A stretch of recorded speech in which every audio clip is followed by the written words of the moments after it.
Today's sponsor is Audible.com.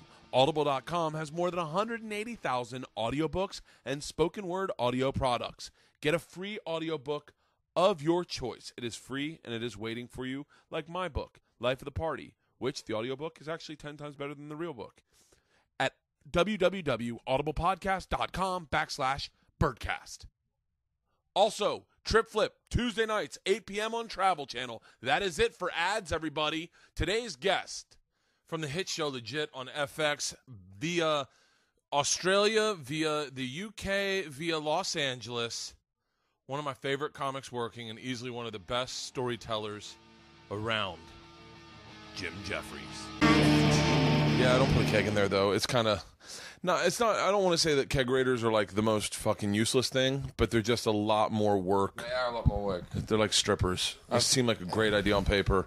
Well, that's what I was looking at, that, like, freaking Dan... We started? Yeah, okay. We started, yeah. I'm looking at Dan Blitzerian, or whatever his name is. Who? Yeah, he's the guy, he's got like 1 million followers on Instagram and Twitter and all that. He's a poker player. Yeah. And he lives in the Hollywood Hills, and he's got a private jet, and he's always just, every picture is him with like 5 playmates standing around him naked in his house, and he's the new Hugh Hefner of our generation. What's his name?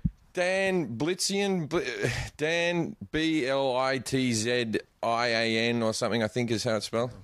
You'll be on him all day. Okay. You'll like him. He's got a big beard. You know what I mean? But he's also like a full-on gun nut. Like he's always photos of him with all of his guns. Yeah. And then I thought, oh, that's the luckiest man in the world. And now the more I think about it, he has to talk to them. These girls, you know what I mean? He's like in his mid-30s. He's got fucking 15 girls in his house. We're all in their early 20s. Yeah. It's hard to talk to one of them. Dude, I used to have a joke. I didn't think vocal cords should develop in women before they were 30. It's nothing I want to hear. Well, when you're 20, you want to hear it. Yeah, when you're 20, you want to hear it. But I never listened. I never fucking listened. Yeah, well. I never listened to a chick until I met my wife. And then I was like, and then she dumped me. And I was like, oh, I need to start fucking listening, paying attention. Dude, I had a problem with women. I had a real legit problem. I got cheated on one time, and as soon as that happened, I was like fucking done with them. Yeah, I've been cheated on a few times, but I've done my fair share of doing that as well. I'm no saint. I love cheating on chicks. Yeah. Oh, I hate it. I love it more than being in a relationship. I've always been like because now with the kid, I don't cheat anymore. But like back in my 20s, I was habitual. How old are you now? I'm 38. You're only 38? Yeah. God, you're a fucking baby. Yeah, I guess. So wait, when did you move over to the States? 5 years ago. That's it? Yeah. Are you fucking serious? Yeah, I remember hearing about you though. I mean, I came over, I had meetings and stuff like 7 years ago. Oh, okay. But I actually made the move. I came over and did like 1 month here, 1 month there about 7 years ago. When the HBO special was 5 years ago. So that's when I moved over full time. Really? I remember hearing about you when we were all going to South Africa. Right. I'm going to South Africa in a couple of months. I just agreed to it like last night. Yeah. And fucking my last special, I rip on South Africans like really meanly. And as I did the special, I was like, well, that's me in South Africa done. You know what I mean? I just acknowledge that I'll never go back to South Africa. These jokes are worth it. And I've been invited back. I don't know how it's going to go. I'm going more for I might get another piece of material because I did a whole Oscar Pistorius thing, but then I also did a routine about when I was in South Africa last time doing gigs. I tried to fly back, and I got downgraded at the airport. Like the promoter bought me a business class ticket, so flatbed. It's a 24-hour flight. So I was like, flatbed, no problem, right? Yeah. And then I get there, and the lady's like, "I'm sorry, Mr. Jefferies, but you have been downgraded." Right? And I'm like, I've heard of upgrades. I've never heard of a downgrade. I've been downgraded one time. It's fucking blows your mind. You're like, I'm confused. I paid $13,000 for this ticket, or someone did. Yeah. How is that possible? Well, the class fare they bought it in. Well, they gave me all that bullshit. Anyway, this is to cut a long story short, but what happened was I was in the executive lounge, because they said, I'll wait here. If someone doesn't show up, you can get moved back up. So wait, and I go to the executive lounge. The lady behind the counter, I had an economy ticket now, and she goes, you're not allowed in the executive lounge. And I tried to explain it to her that your people have sent me up here, blah, blah, blah, blah, blah. Yeah. And I said, are you fucking kidding me like that, right? And then they radioed the guy and they let me in, right? So I'm sitting there, and then all these Americans walk in, like 20, 30 Americans. And one of the girls in the group was like, can you believe how that Australian guy was speaking to that woman out there? Some people just have no class, right? And I went, you can fuck off, and started a fight in the executive lounge, right? Really? Turns out that was Neil Diamond's band. And the reason I was downgraded and 20 other people in the executive lounge was downgraded is because Neil Diamond decided to come back a day early. And the airline got all, we better accommodate Neil Diamond. So his whole band, so 30 people get moved up to, so there was a whole heap of us. So this fight breaks out in the executive lounge in Cape Town, where we're all like, you can get fucked 20 of us, the Neil Diamond band. By the way, a band I'm not afraid of. Yeah, exactly. It was one of his backup singers who was getting all fucking lippy, right? She's been hanging around with Neil Diamond too long. And but in that joke, I say things like, also in the Oscar story, I think I said the line, "White South Africans are the most horrible people on earth." Like that's a quote that I said. White South Africans are the most horrible. Are the worst people on earth. Like I say that as a throwaway line, and now I'm going back there in a couple of months. This kid, I might sell no tickets. Where are you going? Cape Town? I'm going Cape Town, Johannesburg for one gig each. I don't know when this podcast is going out, but I haven't actually announced it yet. I said on Twitter that I was going to do it, but I haven't announced the actual dates or anything. Yeah, but sweet. God damn it. Yeah, we were all supposed to go together. This is probably 8 years ago. It was the Durban Cape Town run. Yeah, and it was casinos, and it was Big J Okerson. No. Well, on my trip it was. You didn't go. All right. Yeah, that's when I first heard of you. It was 8 years ago. Yeah. It was me, you, Steve Hughes. Oh, Hughesy, yeah. I love Andre Vincent. Alistair Berry. Yeah. A guy named Carl from Australia, very big comic in Australia. Oh, Carl Barron. I've never met Carl. Oh, yeah. He's like the Jerry Seinfeld of Australia. He's huge in Australia. I have no clue. Massive in Australia. Very funny. Very funny guy. Yeah, sells out huge rooms in Australia. But yeah, we all were supposed to go, and then you ended up bailing, and I think we got a Canadian comic who threw garbage on his head. Very funny guy. Yeah. But that's every Canadian's routine. It stunk because Hughes kept going, oh, mate. Yeah, I wish Jim was here. Guys sorted out tonight. Yeah. Well, me and Hughesy lived together for a long time, and during my drug years, it was me, Steve Hughes, and Jason John Whitehead all living in a house like ferrets. Fucking great. Staying awake till for 2-3 years, staying awake till 6 every day, and then sleeping till 4 in the afternoon, and that was just normal. It was like being like Elvis. It was very weird. The best story I heard secondhand is the story about I'm not going to make you tell it, but like the story about the break-in with the guys. I did an episode of Legit about that. You know what's weird? You get all these people okay, so me and Steve Hughes had a break-in. I won't tell the story either, but guys came through the window with machetes, with a machete and a hammer. Because it's England, no one has guns, right? So it's nice. Oh. It's a nice little break-in. Yeah. And they came in, they tied me up, and they threatened to rape my girlfriend who was asleep in the other room, and they made Steve carry everything out to the car, and I was just like held hostage on the ground. Fuck. And and they went to prison for 12 years, so no fucking around. They got caught speeding in my car. Yeah. Like about 10 minutes later. Like we rang the cops showed up and went, "We found them." They were wearing ski masks in July. And they still played innocent. They were in the car in ski masks, and they still went, "Nah, I didn't do it." And they got busted with your drugs. Oh yeah, they had our drugs on them. Yeah, that's the best part of the story. That they got caught with drugs. Well, one of the big things is we never admitted to them stealing the drugs because we thought we'd get in trouble, and they got a couple of extra years for having drugs on them. So me and Hughesy lived through it. Now, so the thing is, so obviously 2 comics in the room. You both tell that story on stage in various forms. You know, Steve told his version, I told mine. And I've had people go, "That's Steve Hughes' story." And I'm like, Jim in his story. Yeah. I'm the Jim in the story. Steve in my story? That's the Steve, you fucking cocksucker. The shitty thing about hanging out with comics, Brant Tobler and Jeff Dye have this great story of stealing a jersey from some punter and whatchamacallit, and it's the exact, I mean, they both have the exact, they did it together. Well, Steve Hughes tells the best joke in the whole thing. He goes, when they broke into the house, I remember looking around the house, and I said, mate, I think you're in the wrong place. All we have here is 3,000 heavy metal records, and I think you might be into hip-hop. He never says anything about race. He just says that. You might be into hip-hop. Steve Hughes is funny as fuck. I really enjoyed hanging out with him. We're next-door neighbors, so we shared a hot tub. And like, you know that place where you stayed? I don't know if any, but it's something Bay. We started one in Durban that was like the greatest resort. Like, you had to get to each other's chalets by fucking golf cart. We all had our own golf carts. We had our own butlers. Oh, it's fucking great. And no, to begin with, we were like, we're fucking made it. But we were the only people in this hotel. So it was literally 15 guys, no women. We were in the middle of fucking nowhere on a golf course. It was just men running around naked.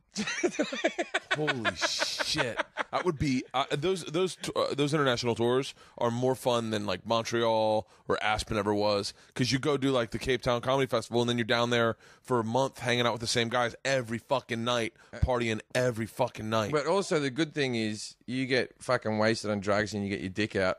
There's no promoter there that's going to stop you from getting on TV in the future. Like, no one gives a shit. No one. You go to strip clubs in South Africa and the lap dances are the equivalent of $4.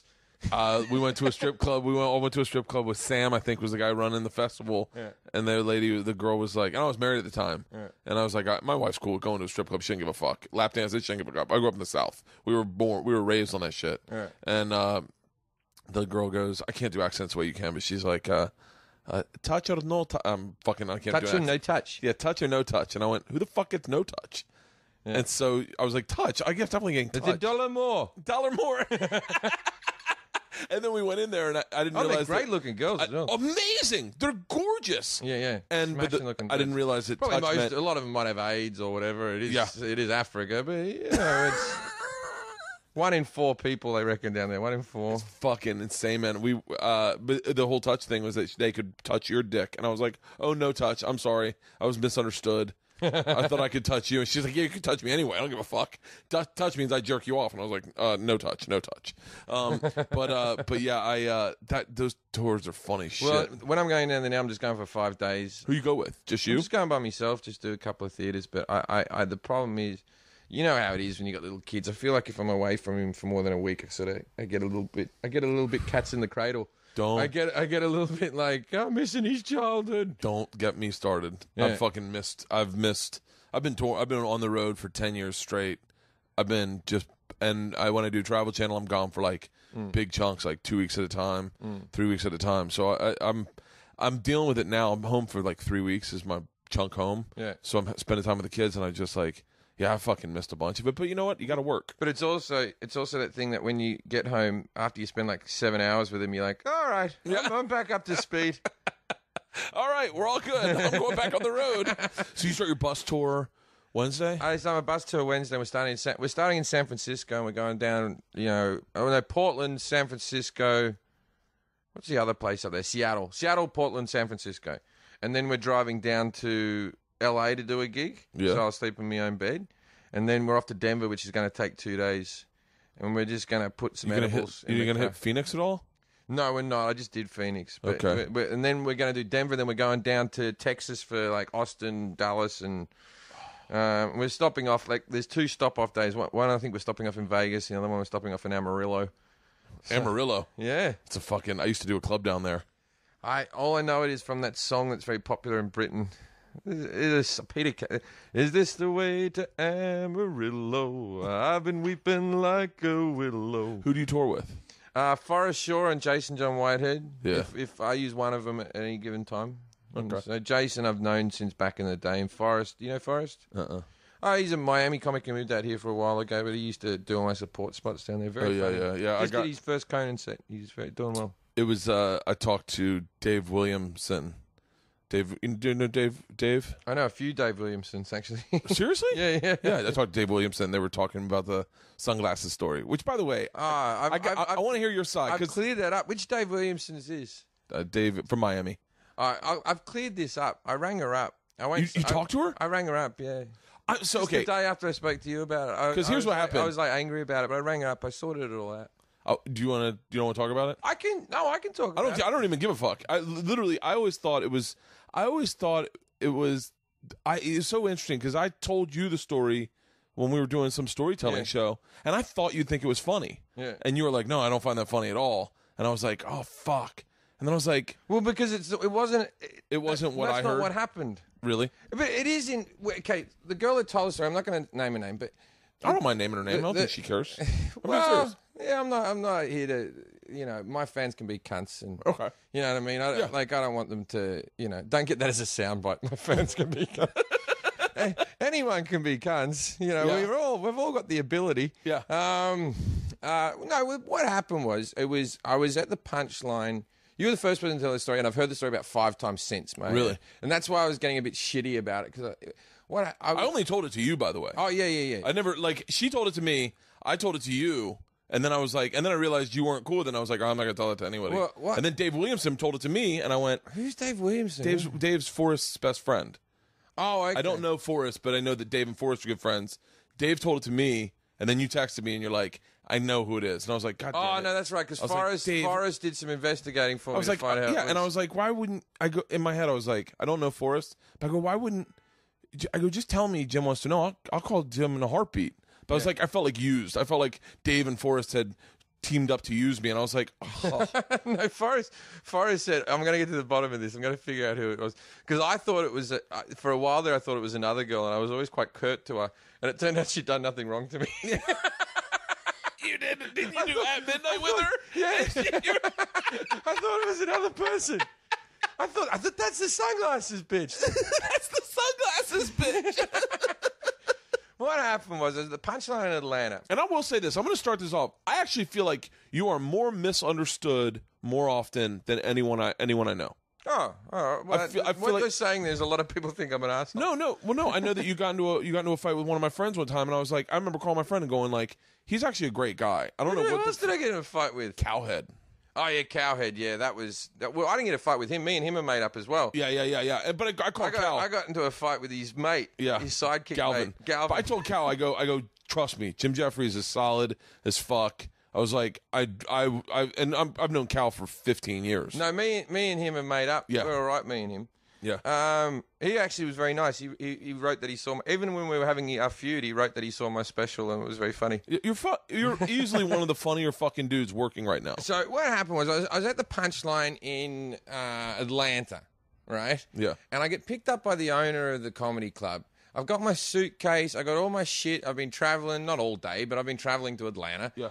And the guy picks me up, and you know when, like, I always prefer to just be picked up by a car service. Yes. Because then when you or just one of the bartenders picks me up. Give me a bartender who doesn't want to fucking talk, or give me a car service. When the owner picks me up, I'm always like, okay, it looks like we'll be chatting. Yeah. And now you're gonna know that I'm drunk. Yeah, it feels like work already. Now I came in the night before my first gig. So if I start on a Thursday, I've come in Wednesday night to do press the next morning. Yeah. Okay.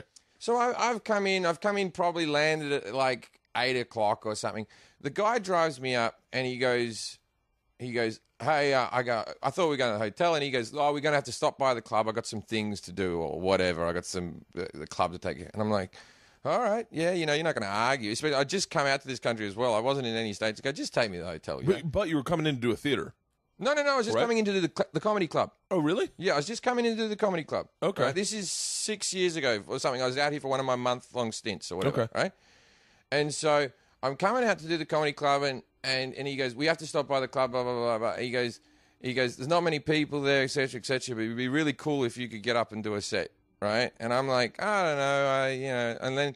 But it's the owner. I'm all willing to please, and I'm like, sure, yeah, okay, I'll get up and do it. By the way, this story is completely different from the one I heard. Yeah, I'll come in and do a set. So I rock up at the club. I'm already grumpy, right? I've got my suitcase. I'm still wearing my sunglasses because I'd been flying all day. I left when it was sunny, right? Yeah. And I go in, and then he waves the girl who's on stage off. And then she comes out to the wing, the MC goes on. I have an interaction with her that I don't really remember, and I'll tell her version of the story afterwards. So I'll tell her full version, so there's full disclosure. I leave all my stuff in the dressing room. I get up and do a set. I come back out. I'd left my sunglasses on the table, and I go, where's my fucking sunglasses? And then I was like, because you can see that dressing room door from the stage. Yeah. And I know that no one went in there or out there. Now I'm still like, can I just get to the hotel? Now I'm just sitting around the bar with a big suitcase. Yeah. And I'm like, and then I went, once, it was only two people who went in the dressing room. It was this one and this one. And I asked her to look in her bag, and I looked in her bag, and sunglasses, and she went, oh, I must have picked them up by accident. Right? Yeah. I didn't say anything about it ever again. I suspected that she stole them, but you got to take people on face value. Yeah. And I went, all right, no problem, no harm, no foul. I got my sunglasses back. Excellent. Yeah. And then I went about my life. Right? Then I hear stories back from you now. The story that she has, and I've spoken to her like 4 days ago. Okay. So I can tell you the exact story because she told it to me from her point of view. And it's the same one I said? Yeah, pretty much. Okay. From her point of view, I came into the club and demanded to go on stage, which is not. Ask any. I don't want to work. I'm not one of these guys. I'm not one of these guys who shows up at the Improv and waves and then goes on for an hour. Right. It's just not my. I'd rather plan a gig and do it. I don't like spare of the momenty things, and I also don't like doing 10 minutes anymore. I'm not particularly good at it anymore. Yeah. So I've never shown up to a comedy club with a suitcase. I'd always want to go to my hotel. I'm not so desperate to get stage time that I'm like, fuck it. You know what I mean? So in her eyes, I demanded to get on stage. Then when she came off, allegedly in her, well, this is her version of the story, but things can change. I put my bag and I put my sunglasses on the table, and I said, watch my sunglasses. Now, I don't believe I said this. I believe I would have said something to the effect of, but also I'm a little bit spazzy in the brain. Sometimes I got one of my friends always tells me when I'm in shops that I'm really rude to the storekeepers and stuff like that. I don't mean to be, but I'm like, how much is this? Right? Yeah. But in my mind, I'm going, excuse me, shopkeep. I was wondering, you know what I mean? That's how I'm, in my mind, I talk like that, right? Yes. But in reality, I'm going, how much? Yeah. Right? So you're like my wife. Yeah. My wife thinks she's being polite to people. I go, you just treated that woman like a bitch. She's like, no, I didn't. Yeah. I was like, what are you talking about? I can't. My girlfriend pulls me out. I can't see it. Yeah. I don't believe that. In my mind, I said, and I believe that I probably said somewhere in between what she thinks I said and what I think I said. Somewhere in between. Yeah. I think I said, my stuff's all right back here, right? You're going to be back here. Something like that, right? Because there's a very open door. The audience can walk in. I said something like, "I can leave. You're going to be back here, right? I can leave my stuff here, right?" That's what I think I said. Yeah, which is still fairly rude, right? No, that's not bad. But she thinks I went, mind my sunglasses, which it took me an hour to find them. If I said mind my sunglasses, she would have been the first person I would have come to when I lost my sunglasses. It just stands to reason that I would have gone, "You're in charge." Right? So anyway, she felt so slighted on the whole idea that I came in, stormed in. She was headlining. I don't know where she was at in her career or something, but you know when you're getting your first... She was featuring... When you're getting not everywhere, but it was her first headlining. When you get your first headlining gigs and a thing, I know that can be very important to you and stuff like that. Believe me, I never wanted to go on stage. Yeah. I never asked to go on stage. I was basically told to do the gig. I did. Then she goes to the owner of the club, who I hear at that time was her manager. Yeah. And then he, as club owners, she goes, "Why the fuck did he go?" And then he felt a bit panicky, and he went, "Oh, he just asked to go on. Yep. You got to learn in this business when the bigger acts ask to go on." You know, he did a bit of that bullshit, right? Yeah. Which we've all been told when we're starting out, that we got to be respectful to the, you know. And so she stole my sunglasses as some type of revenge or something. Now, I'm all for misunderstandings, right? But how do you have a story where your sunglasses are stolen by someone and the person who steals your sunglasses is the hero and you're the asshole? You know what I mean? Yeah. Or I'm the fucking asshole. She called me. Yeah. From the green room. Right. She called me from the green room. She goes, I'm in Vegas. Yeah. I'm walking around. It's late. Yeah. And I just got done my show, and she calls me. She goes, you know Jim Jefferies? I go, yeah, he's great. She goes, yeah? I said, yeah, he's awesome. Why? Are you working with him? She goes, no. I said this fucking incident. And then she tells it. She tells it like you said, like that misunderstanding way. Yeah. And she goes, and he told me to watch his sunglasses. And I said, okay.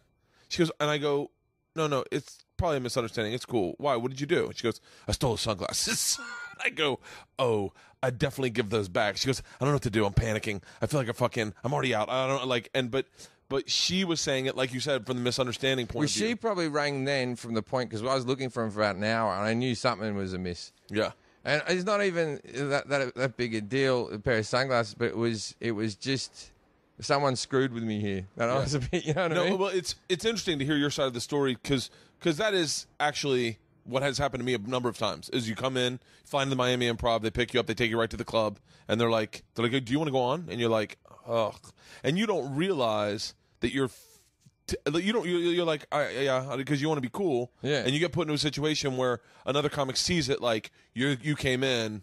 It's came like straight off the plane. Straight off the plane, like tell whoever's on stage to wrap it up. The big dog's coming in. Yeah. Like, and that's not what happened. No. Yeah, and so it's so funny because I told you the story thinking that you would find it funny, and you're like, who the fuck was it? Like, yeah, that bitch stole my sunglasses. Because from your point of view, it really is. You really kind of were victimized. Yeah. I didn't want to be there. I got my sunglasses stolen. Yeah. I just got, and so I rang her up. I first friended her on Twitter, and we're all cool now, so I'm not speaking ill of the girl. I rang her up and I went. I said I first direct message on Twitter. I said, look, I just want to fucking smooth this out. I think she thought I was ringing up to go, fuck you fucking, which I wasn't doing. I just wanted to explain my side of the story. And then she wrote back to me she goes, I just want to talk about the sunglasses thing. And then she wrote back to me, she goes, when you told me to watch your sunglasses and devalued me as a human being. And I'm like, that's the incident, yes.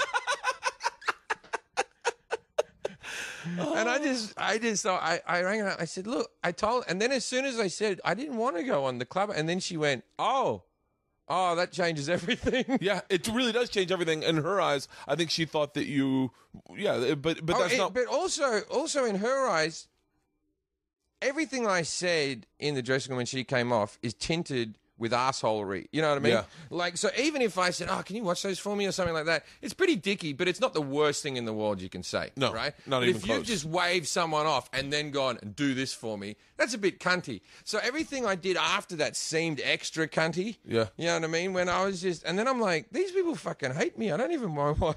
Do you feel like that? So you guys are all cool? Yeah, we're fine. We're completely fine. It was a big bummer in my head after I talked to you about it, because I was like, damn it. I was like, she's so cool, and she's Jim's type of person. Like not that I know you that well in that I can pick who you are, but you genuinely are a comic spirit more than like a guy who wants fame.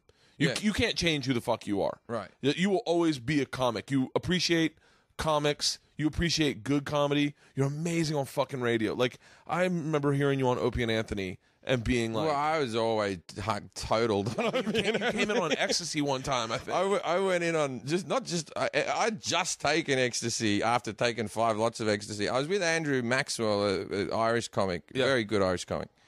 And I'd flown in like a day early just to do Opie and Anthony with the whole spirit of get to bed, get up early, go do Opie and Anthony. And I was in New York all by myself. Didn't really know anyone. Yeah. You know. And then Andrew Maxwell rings me up and goes, "It's St. Patrick's Day. You're coming up." And I was like, all right. So they brought like Irish comics out to play Gotham. Really? You know, they'd flown like all the Irish, like real Irish comics, not just like Ed Byrne? Yeah, like Remember Ed. that guy? Yeah, I know Ed very well. Does he still do stand up? Oh yeah. Dude, me and Patrice went over to his house one night. I mean, I hope Ed doesn't mind me sharing secrets. Well, I know his house very well, but yeah. Yeah, but we were in a flat in Edinburgh. Right. And he just fucking models and rails of cocaine. And I remember being like, Fuck yes. Well, as long as that was 5-6 years ago. 10 years. That's 15 fine. years That's ago. fine. That's not going to ruin his marriage. She knows that. No, yeah. His wife's in comedy PR, so she knows about that. Yeah. But yeah, those Irish comics, man, get down. Yeah. Oh yeah. So Andrew, and then he had some contact in New York, some inheritance type kid, and we just took fucking mountains of drugs, and then we were on the roof of this guy's penthouse apartment, just watching the sun come up, and I was like, oh, okay, radio, and like you know when you're on so many drugs that you're like, well, I can act sober because you're so confident. You know what I mean? Now, so you know when you go to Opie and Anthony and you go there, it's like getting into fucking the White House. Yeah. You have like 3 security checks. You got to get a pass. They've got a radio upstairs for you. I came with this sort of playboy drug dealer lad and Andrew Maxwell, who weren't on the list. Yeah. And somehow with the charm of drugs, I bullshitted my way into the building, up to the studio. Right? Yeah, I never thought about that. Like everyone needs a pass to get up to Sirius XM. Yeah, I lied my way into there. Oh. Right up until we were so on drugs that I bashed on the window like a fucking ape. Like, no! I made it! And they're like, right away, normally they're like, let's just wait for a break. And we're coming up, we got Jim Jefferies, and then you come in after a little ad break or everything. And they're like, Anthony was like, bring Jim in right now. Bring Jim in right now. And I come in and I'm trying to talk about like how Americans and Irish people, it's not like that. The Irish people they're not all diddly-dee, and you people all have your four-leaf clover fucking tattoos, all you people who think you're Irish. You're not fucking Irish. I'm doing all this. The fucking Irishman sitting next to me is wearing a green jacket and fucking four-leaf clover sunglasses. Like a moron. And like beads around his neck, like he's just been in New Orleans. Like, ugh. Oh, it was one of the most epic appearances. It was. I used to be so ashamed of it. Really? Yeah, because the getting wasted and acting like a fool, and I was so rude to that porn star Justine Jolie or whatever. Oh, yeah. If I ever see her again, I'll have to apologize because I was horrible to that girl. I said something to her like, I'd eat your shit, which is a standard type of line. Yeah. And then she goes... Which is a standard type of line. Standard type of disgusting thing to say. Yeah. And then she goes, oh, I think I'd like that. And I go, no, you wouldn't. I'm going to get it out with a knife. She'd done nothing wrong. She was just sitting there. Oh, fuck. She was just sitting there. And I'm like acting like a fucking jerk. God. What, do you think that, like, in your experience, that British comics are different than American comics spirit-wise? I think they are different. Yes, I think funny's funny across the world. I don't like the idea of the British sense. Like Australians are big on the Aussie sense of humour, but then you go over there. I get panned by critics more in Australia than I do anywhere else. Really? Because it's a little bit of tall poppy syndrome. You know, I'm may be the biggest stand-up Australian comic ever, and I'm trying not to say that really arrogantly, but no. But you know, there's Tim Minchin. Tim Minchin's a different thing. That's piano and all that type of stuff. Then there's Tim Minchin's very popular comic. He's also a musician. He wrote the music and lyrics to Matilda. Very talented guy. Okay. But then there's like Barry Humphries who does Damien Irving, but that's a different thing. But straight stand up, just straight up stand up. There's never been a guy who really cracked America from Australia. Yahoo Serious. No, not stand up. Same thing. Wait, did he do stand up? No, Paul Hogan didn't do stand up either. Yeah, no. I was joking about Yahoo Serious, but yeah, I can't think of an Australian comic. And there's thousands of them. So when you go back, sometimes the Australian comedy powers that be are a little bit. You know, I'd sell more tickets in Australia than I do anywhere else. I just did 7,000 seats in Brisbane, right? And Really? on Monday, right? I outsold Rihanna. She was there like the week before me in the arena. Holy shit! But then it's like the media are just because really the Australian sense of humor is what I do. It's dirty jokes and it's storytelling and it's stuff like that's what we're famous for. But you're so good. I don't have a problem admitting when I see fucking just mastery. When we did that storytelling, you told a story that I don't think you've ever told before, and about doing coke with two girls. Oh, that's the first time I told it. We did it in that little room. Yeah, and that became a routine that night. You know, it was such a great fucking story, and it's like the little nuance of it. But I mean, I guess it is. I would venture to say I kind of feel like I have an Australian sense of humor because I like big, dirty stories. Big, dirty like, stories. I don't have a problem. You're not going to offend me. Well, this is what I'm getting at. So I don't believe in all this sense of humor. I believe funny's funny across the board. I think the only time that your humor becomes like Americanized or British or whatever is when you just do regional jokes. And I think the worst thing an Australian comic or a British comic can do when they come out to America is you do this, we do that. Same thing, Australian comics in Britain. There's loads of Australian comics in Britain. A lot of them do you British people fucking do this and we do that. And it's funny, but it doesn't travel very well. Anyway, the difference I find between, say, American, I know the British comedy scene more than the Australian, but the difference between the British and the American comedy scene is the British people have a slightly lesser lack of ambition, which is a good thing. Which is a good thing in the sense that there's more camaraderie. Yeah. Where over here, it's a dog eat dog industry. Yeah, I feel like there are the British comics when you hang out with them, they're not asking what they can get from you. Yeah, and I'll tell you why that is. It's very simple, and it's nothing to do with their sensibility. It's the way to do with how the comedy scene is structured over there. So in the comedy, there's comedy clubs and theaters over there, right? Yeah. Now, when you get to be a big name in America, you start just headlining comedy clubs and you're taking a cut of the door and you're the name on the page. There's no name in the comedy clubs. You go down to the Comedy Store in London, you're just going there on a Saturday night because you know you'll have a good night. There'll be 3 acts and an MC. Yeah. Everyone's doing 20 minutes and the MC will do about 30 minutes dispersed across the whole thing, right? Yeah. And everyone's getting £200. Might have gone up to 220 now or something like that, right?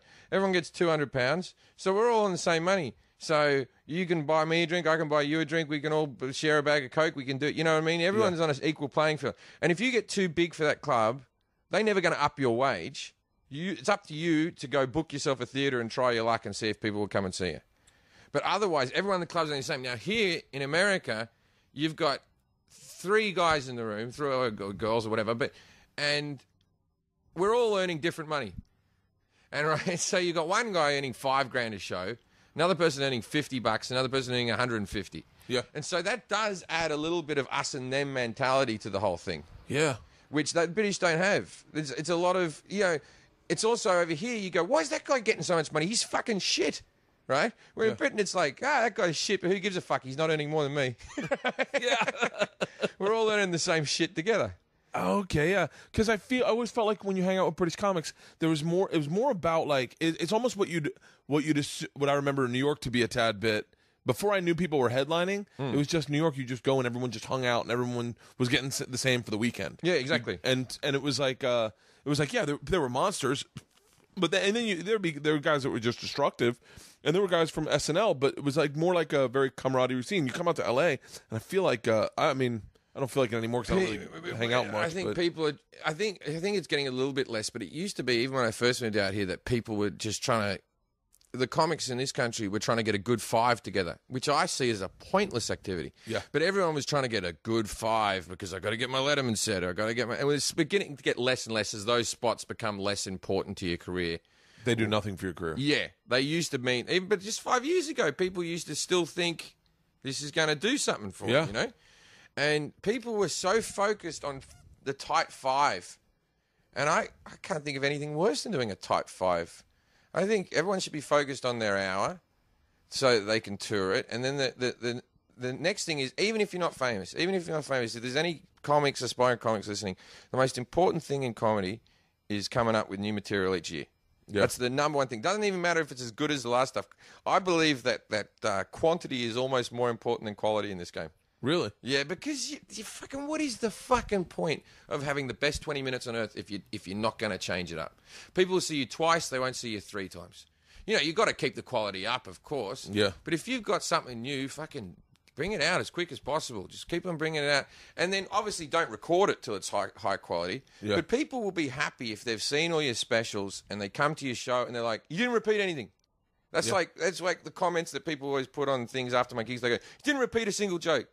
And it's not even, they're not even saying whether I'm funny. They're just so happy that I did that because they just saw a new show, Hey, Jim, do you know what I wanted to talk to you? I wanted to talk to you about Audible.com. Okay, clearly this is an ad, and I just inserted it in the middle, but I thought I could slide it in and you wouldn't notice. Audible.com is our sponsor. They have more than 180,000 audiobooks and spoken word audio products. Get a free audiobook of your choice at www.audiblepodcast.com/Bertcast. You know what I'd get? I'd get The War of Art by Stephen Pressfield. Get that. You'll fucking love it. All right, back to the show. Yeah, I think the comedy collective unconscious of the comedy fans is more, they're more tuned into what Louis and Bill brought out with this, like, burn it all, fucking write a new hour. Because when I was in Seattle last, I have a story that I have to tell every fucking time I'm on stage. I literally cannot get away from it. And I wish to God that I don't wish to God. I'm very grateful that anyone wants to hear anything I fucking do. Yeah, sure. But I'm definitely not at your place touring wise. I'm not doing theaters. I'm not selling 7,000 seats. I'm still only in Brisbane. You haven't been to Brisbane. They're starved of entertainment in Brisbane. but like I'm not on tour buses. I'm just doing clubs still. And I probably have half of my fans, half are new people. Yeah. And the half that are new everyone wants to hear the same goddamn story. So, well, I've got at the moment, I have a bit of my last special that's gone, I won't say viral. Well, viral, I guess, I don't know. But I had a routine about a gun control routine. Yeah. Which people, there's one university use it now as in lectures. Really? For law students, which is, some of my statistics were questionable. So I don't know. Some of my statistics are questionable. You know, I wouldn't teach it in schools. Yeah, don't hold me to this, guys. It was strictly made for entertainment purposes. But now the problem I've got is, so it's a 15-minute routine that I did on guns, and Netflix take it off the internet, and it got like 3 million hits, and they took it off, and then it got each sort of couple of months it gets another 300,000, they take it off, and whatever, you know. Yeah. So I started seeing, it was the first routine of mine that I started seeing being passed around on Facebook from different web pages. That is, by the way, that is the you've had a couple of those though. Yeah. I remember. First seeing you. There's been the muscular dystrophy story sort of did that as well, and but anyway, my point is that now people are coming along to see me who think I'm just going to do political shit all day. Yeah. And I had one. You can look this up. There's a lady from The Age, and this is when I'm talking about the Australian media stitching me up a little bit. Was they sent along? Everyone else got reviewed by comedy reviewers. I got reviewed by a woman who runs a woman's shelter, who's never reviewed comedy in her life. Why would they have her review you? Well, because they wanted to. They wanted to have, like, we call him a misogynistic pig and a this and a that. And she read something like that. After seeing his gun routine, I was very enthusiastic about how this show would be. But may I say how disappointed I am by the butter. And, and then I have a reviewer that said, I left after 10 minutes. How can you review? I got 1 star. I did a 2-hour show. How can you only leave after one fucking... What was the hour you did at Edinburgh where you were almost like in front of the stage with a beer? Oh, that was I was in front of the stage. That was just after I got punched in the head. Yep. And I did the whole video footage of me being punched in the head. That was a great. I don't know where I saw that, but I watched that. Oh, I only did it in it. Oh no, there's a recording of it. Yeah, maybe Brett Vincent gave it to me. Yeah, something like that. Yeah, there was a little, but yeah, I got. I did this real. I can't even remember all the material. I can't remember many of it. But the 30 minutes of the show was me dissecting me being punched in the head on a large screen like sports commentary. But the best part of the show is that it is, for any comic, it's a real testament to stream of consciousness. I don't think there was anything. Your style there, and your style has always been very freeform. Yeah, I have my beats I have to hit. Yeah. You know, I'm not going to say that I got... See, one of my pet hates with comedy is when you see these... There's a few of these guys in Britain as well who they think that they're ad-libbing kings. And they just think, I don't even need material. I just go up there and do it and free-forming and I go up and then...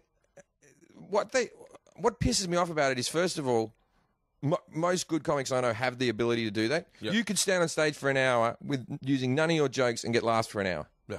It wouldn't be as tight or as polished as you doing your material. It's not going to be perfect. And a lot of it will be like, The next time I say it, it'll be a lot better. Yeah, but you could do crowd work for an hour, Yeah. and you could be entertaining for an hour with none of your material. Yeah. Right?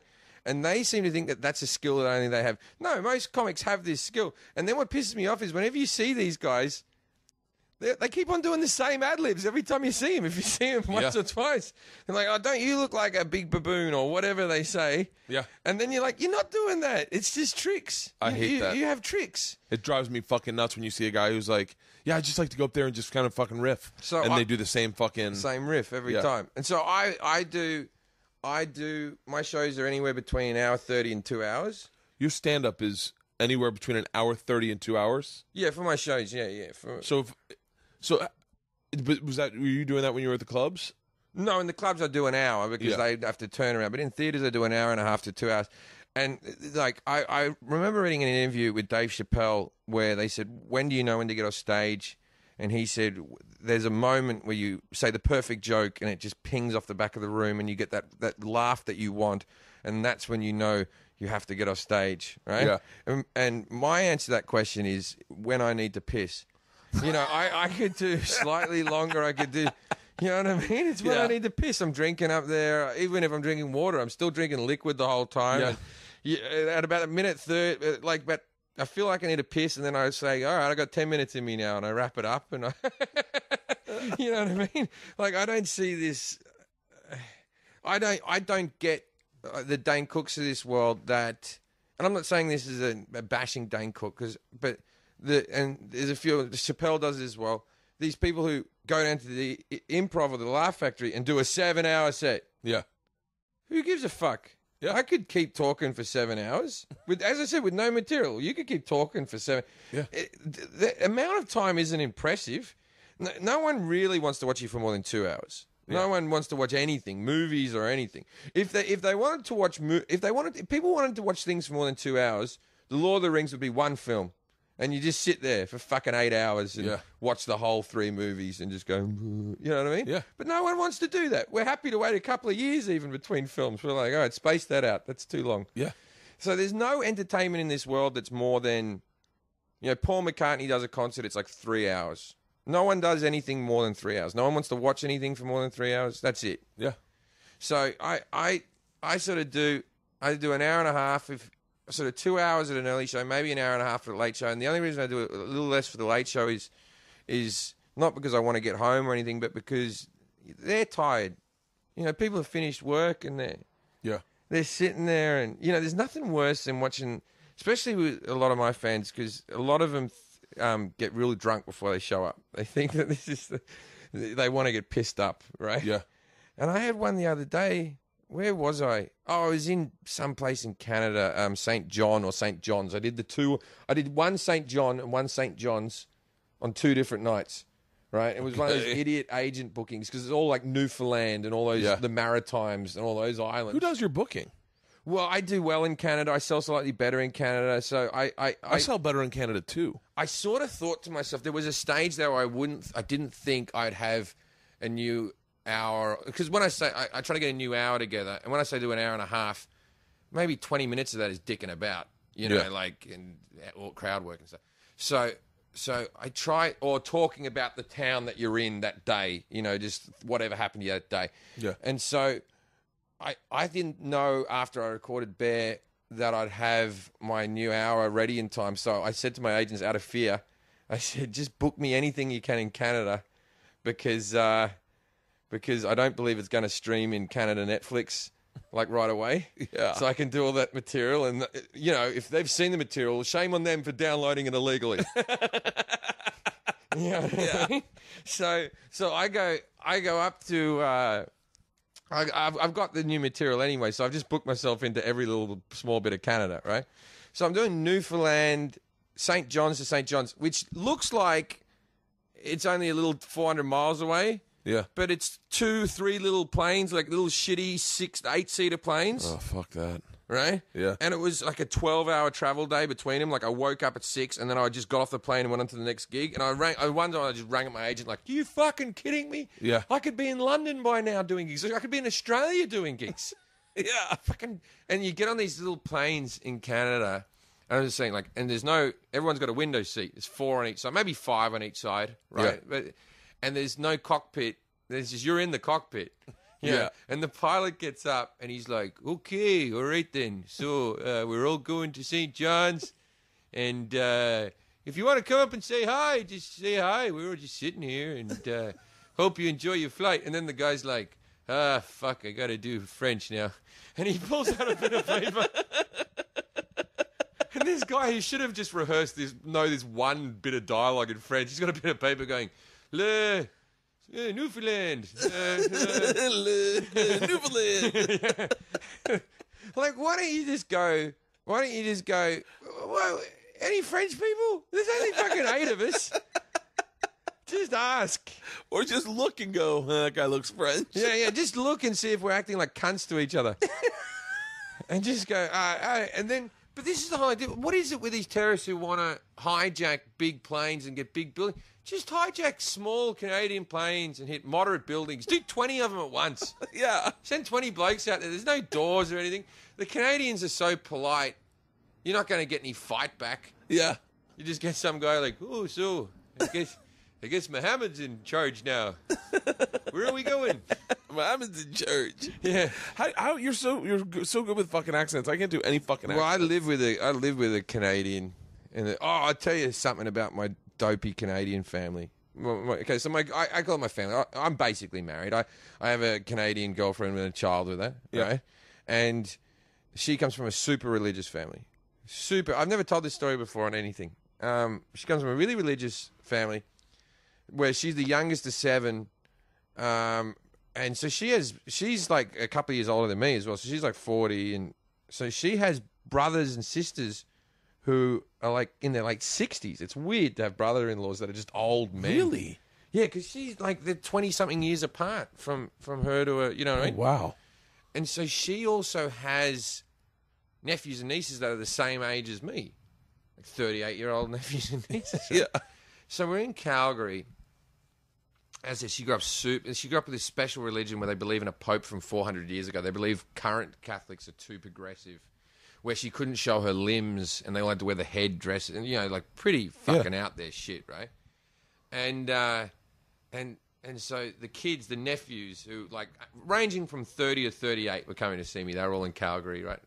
Yeah. And Kate's like, oh, I'm worried about them seeing your material, blah, blah, blah. And I go, well, the younger people, they're probably not as bad as your brothers and sisters were.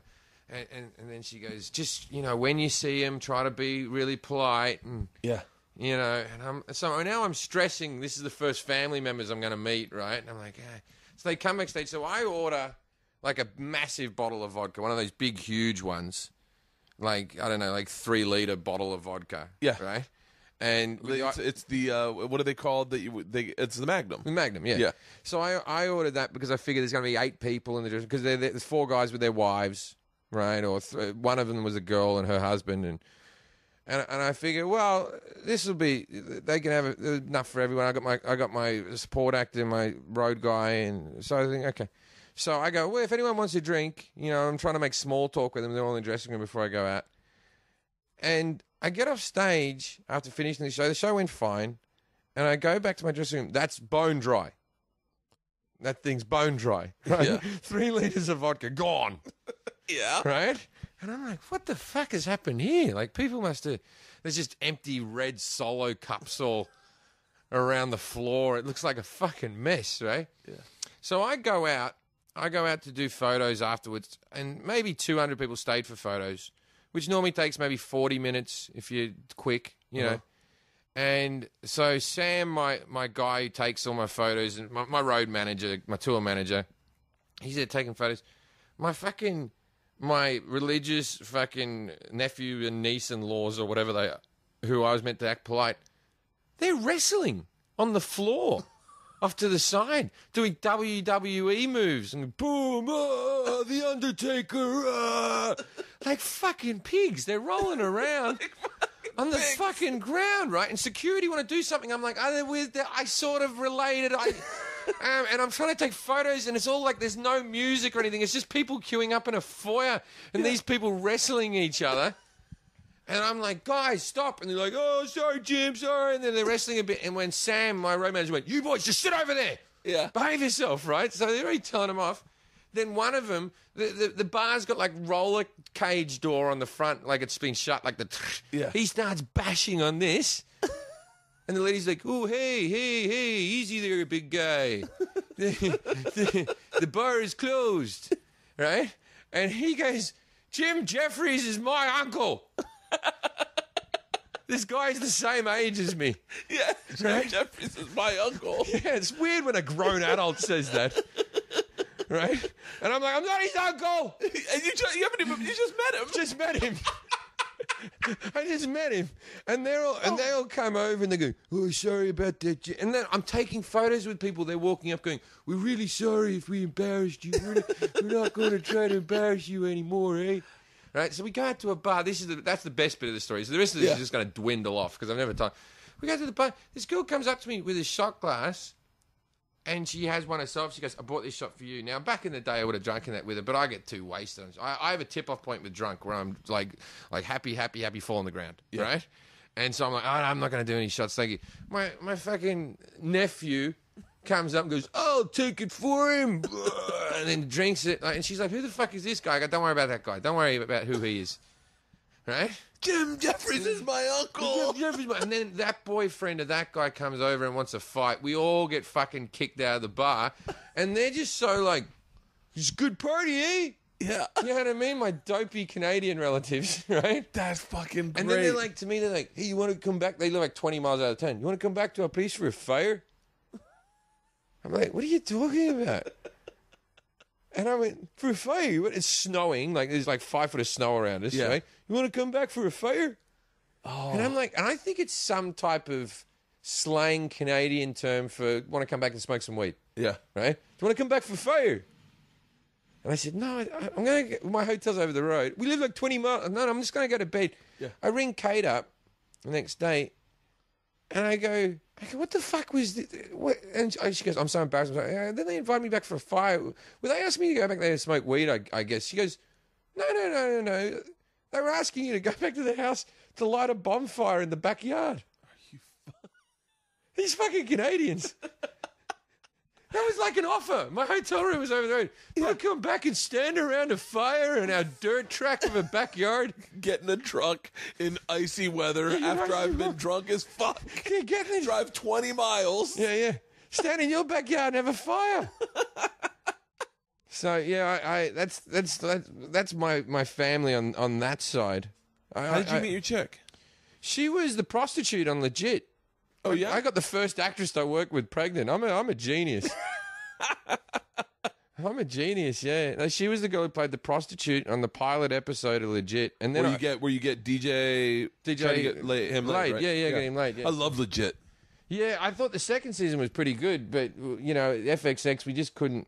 There's like a whole campaign to bring it back, people signing petitions and websites and stuff like that. And I'd tell you what, if anyone's listening who is a Legit fan, there is a small chance at the moment, because I've had a little offer of... I don't know if there's any chance to bring it back on TV, because Netflix would have to bring it back, or you know, some other, like IFC or something like that. Yeah.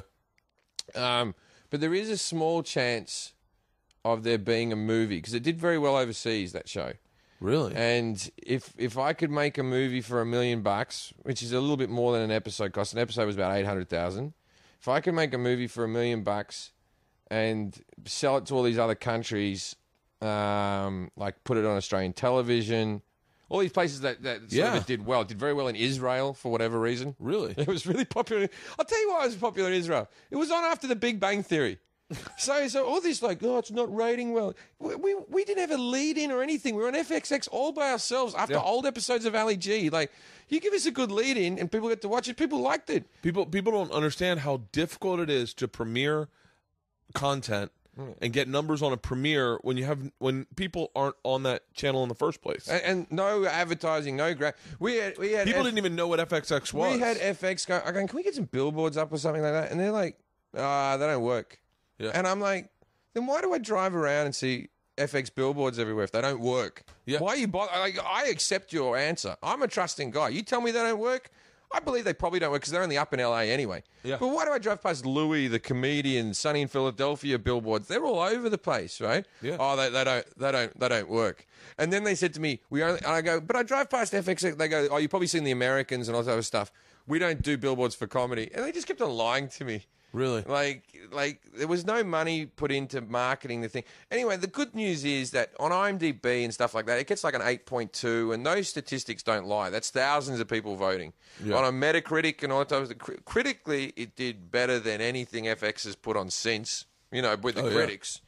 But, yeah, so there is a chance I might make a movie if I could possibly sell it to Netflix or whatever like that, because I've got a backer in... I can say this. I got a backer in Australia who is interested in... So the problem is that I'd have to make... I think for the tax rebates and stuff like that from the Australian government, I'd have to make half the film in Australia. Yeah. So it might be a little bit like the Facts of Life Down Under. Like we're all going to Australia. I got to figure out a storyline where that's plausible. We're taking a go at muscular dystrophy. Dude. The best muscular dystrophy doctor is in Australia. And I would love to see integrations like, so this is our Qantas Airlines. Yeah. Well, this is the A380. Fantastic. So this is the upper deck. Oh, fantastic. That's exactly right. Like we would have a lot of that and that. Why not though? Why not? Why not? I think if we do it with full disclosure and we do a little wink and a nod, I don't give a fuck. I'd do anything to work with DJ and Dan Bacadol again. And they're both like, I haven't gotten any major acting work since. I did a movie with Rhys Darby, who's one of my best mates. Rhys Darby. He's Murray off Flight of the Conchords. Oh, okay, yeah. Yeah, and he does helicopters and he's sort of like a Jim Carrey type guy. Yeah, he's the opposite of what I do. Is he the one that did the movie about the vampires? Oh, he's the werewolf. Yeah. He's the werewolf. He goes, werewolves, not swearwolves. He's the redheaded one. It's Jermaine Clement, who's the guy who's the main werewolf in that. Okay. But he was the Flight of the Conchords, and Christian Shaw and Rhys Darby were the four main characters in that. And then he was in Yes Man with Jim Carrey. I never saw that. I don't know, but that was his big Hollywood film that he did. Right? Okay. He's done a few others. So anyway, I did a movie with him and Ken John, called I don't know the official name because it's still being edited. It's called Killing David Hasselhoff or Celebrity Death Pool. I like Celebrity Death Pool, but I don't know what they're going to name it. Yeah. Right? And it's basically, the story is, in a nutshell, it's some guys that are in a celebrity death pool. One of them decides to make money. They're going to have to kill David Hasselhoff, right? Yeah.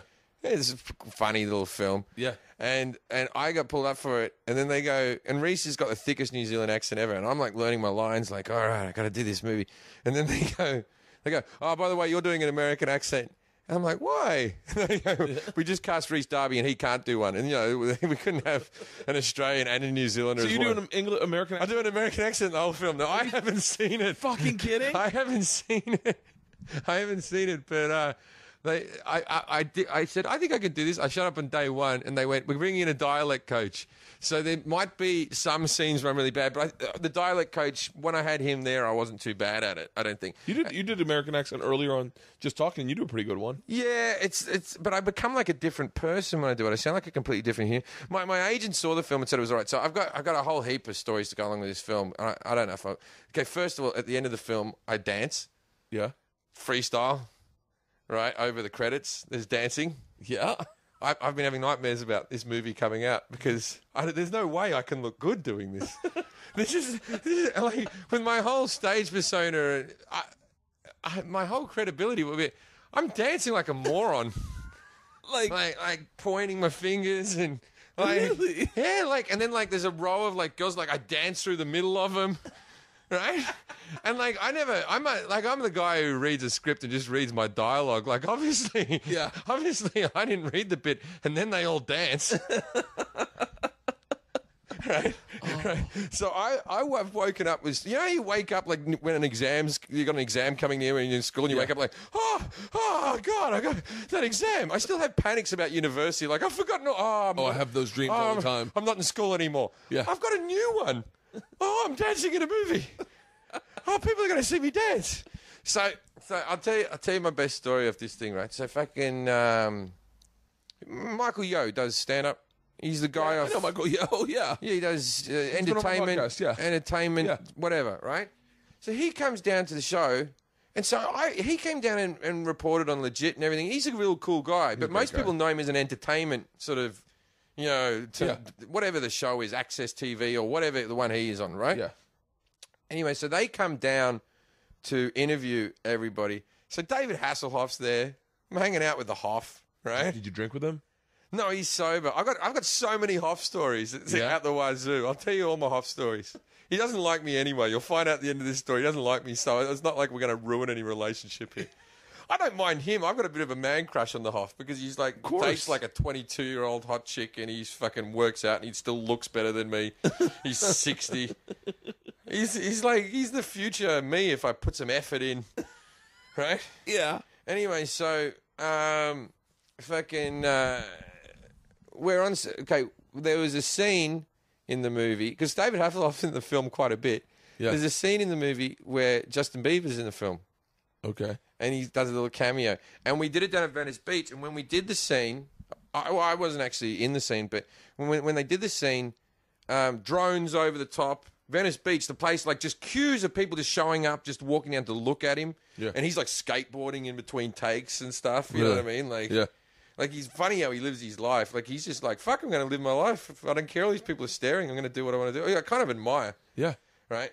And so we're getting interviewed by Michael Yeoh, and so they interview Ken, and they go, so we see that Justin Bieber was in the film. Can you tell us what he was doing in the film, right? And this was on TV, right? They did the making, right?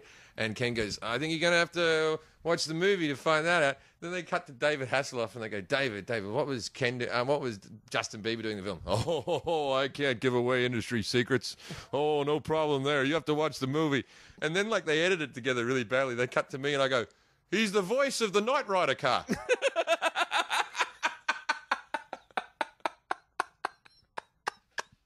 I gave it up like that. You don't even tease it. You just staring at the camera. He's the voice of the Knight Rider car. Right? We're not supposed to tell him? Yeah. Oh, never mind. No, but I go on with my life. No one was watching me being interviewed, so I go on with my life.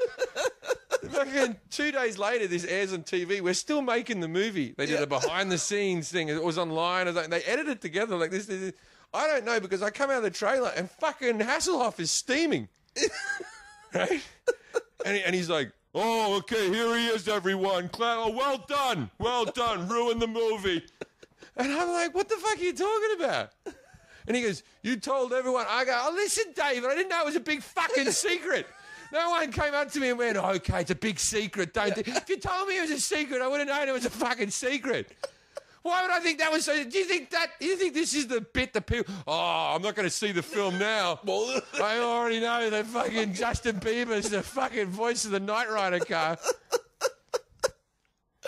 Oh, here he is. Here he is. Guy. He goes, and this is how old he is. He goes, if you want information to come out, telephone, telegram, or tele-Jim, I guess. You know, now it's the internet, mate. Yeah. You're still fucking getting information out by telegram. Oh. But, oh, that's great. He's the voice of the car. What? Why is that? What's the look on everyone's faces? Was I not supposed to? You ask me a question, I'll give you an honest answer. Unless you tell me. You got to tune in to find out. Yeah, you got to tune in to find out.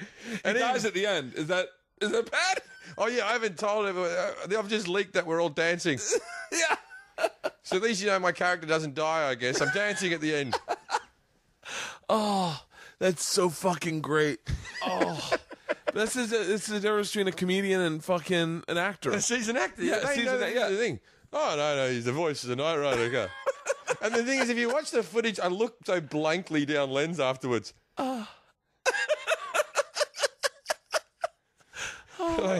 Like I look like I know everything. Yeah. Oh my God. And the thing is, because Michael, I was telling this story to someone. I got back to Michael, And Michael wrote to me like, I didn't mean to stitch you up or anything like that. And I said, no, it's a good story. I'm happy. Yeah, that's all I give a fuck about is the... It's not a stand-up worthy story, but I think this is the first thing I've told it on.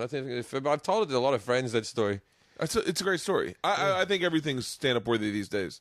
I think stand-up has changed. The dialogue's changed between audiences. And when I met David Hasselhoff, he was standing next to Kit, right? The car, yeah. Yeah, the car, and it was going like the light was going back and forth.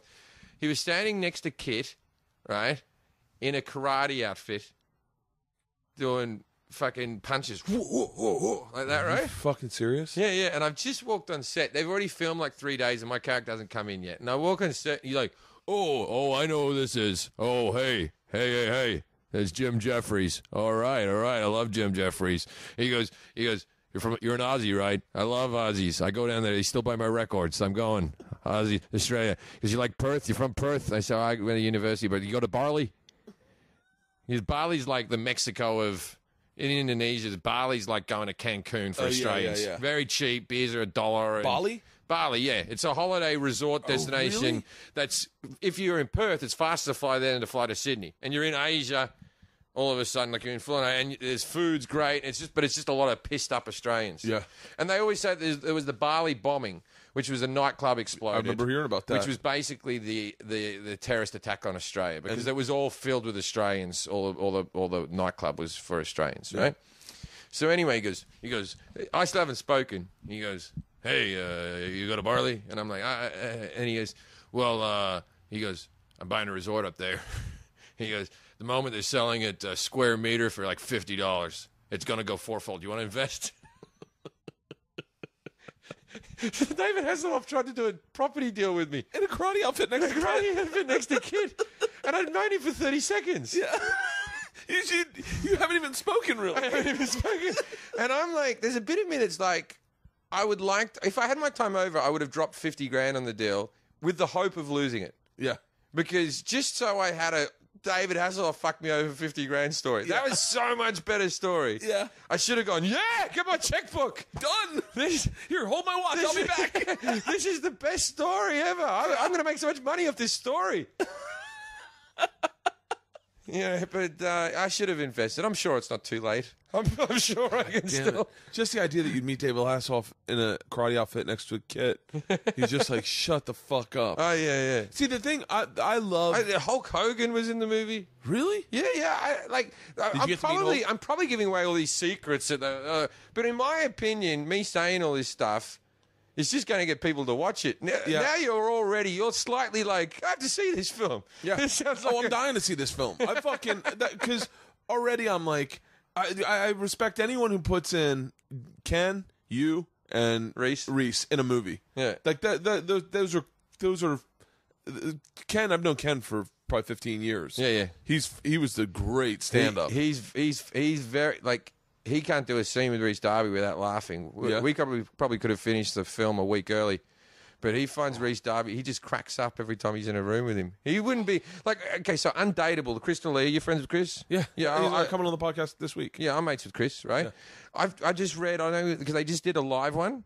And this might be the future of terrestrial TV. This might be the future of it because they're losing out to Netflix and all that type of stuff. Yeah. I hear the whole next season's going to be live. Really? They just sign on. It's going to be the first show that every week you tune in, it's going to be a live sitcom.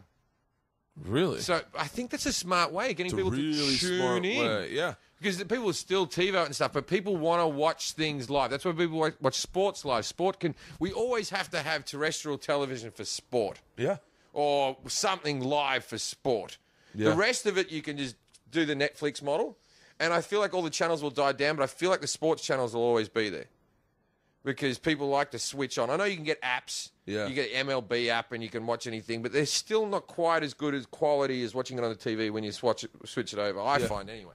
I don't have the best internet in my fucking house. A live sitcom would be fucking amazing. I think I read it somewhere. They're going to do the whole thing live. And what I'm saying is, if Ken was in a sitcom with Reese, that they couldn't do that sitcom. Oh yeah. He's very easy to crack up, Ken. Oh, I couldn't do a live sitcom. Because I laugh too much. Also, I'm no good at remembering that amount of lines. Yeah. This is the secret, because people always go let's say when we were doing Legit, people always go, how do you remember your lines? You don't have to. I think there's this image, and some actors do this. They sit up at night and go, all right, this is tomorrow's dialogue, right? Yeah. I just remember the first thing I have to do in the morning.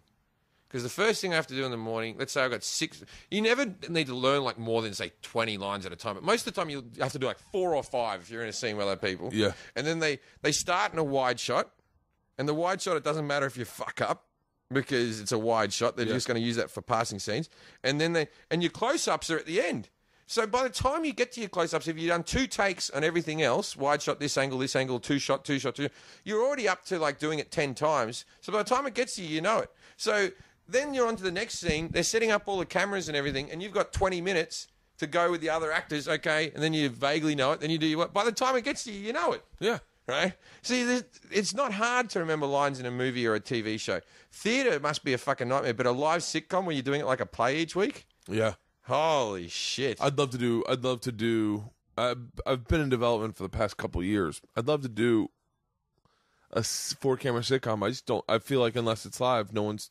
I feel like the medium is dead.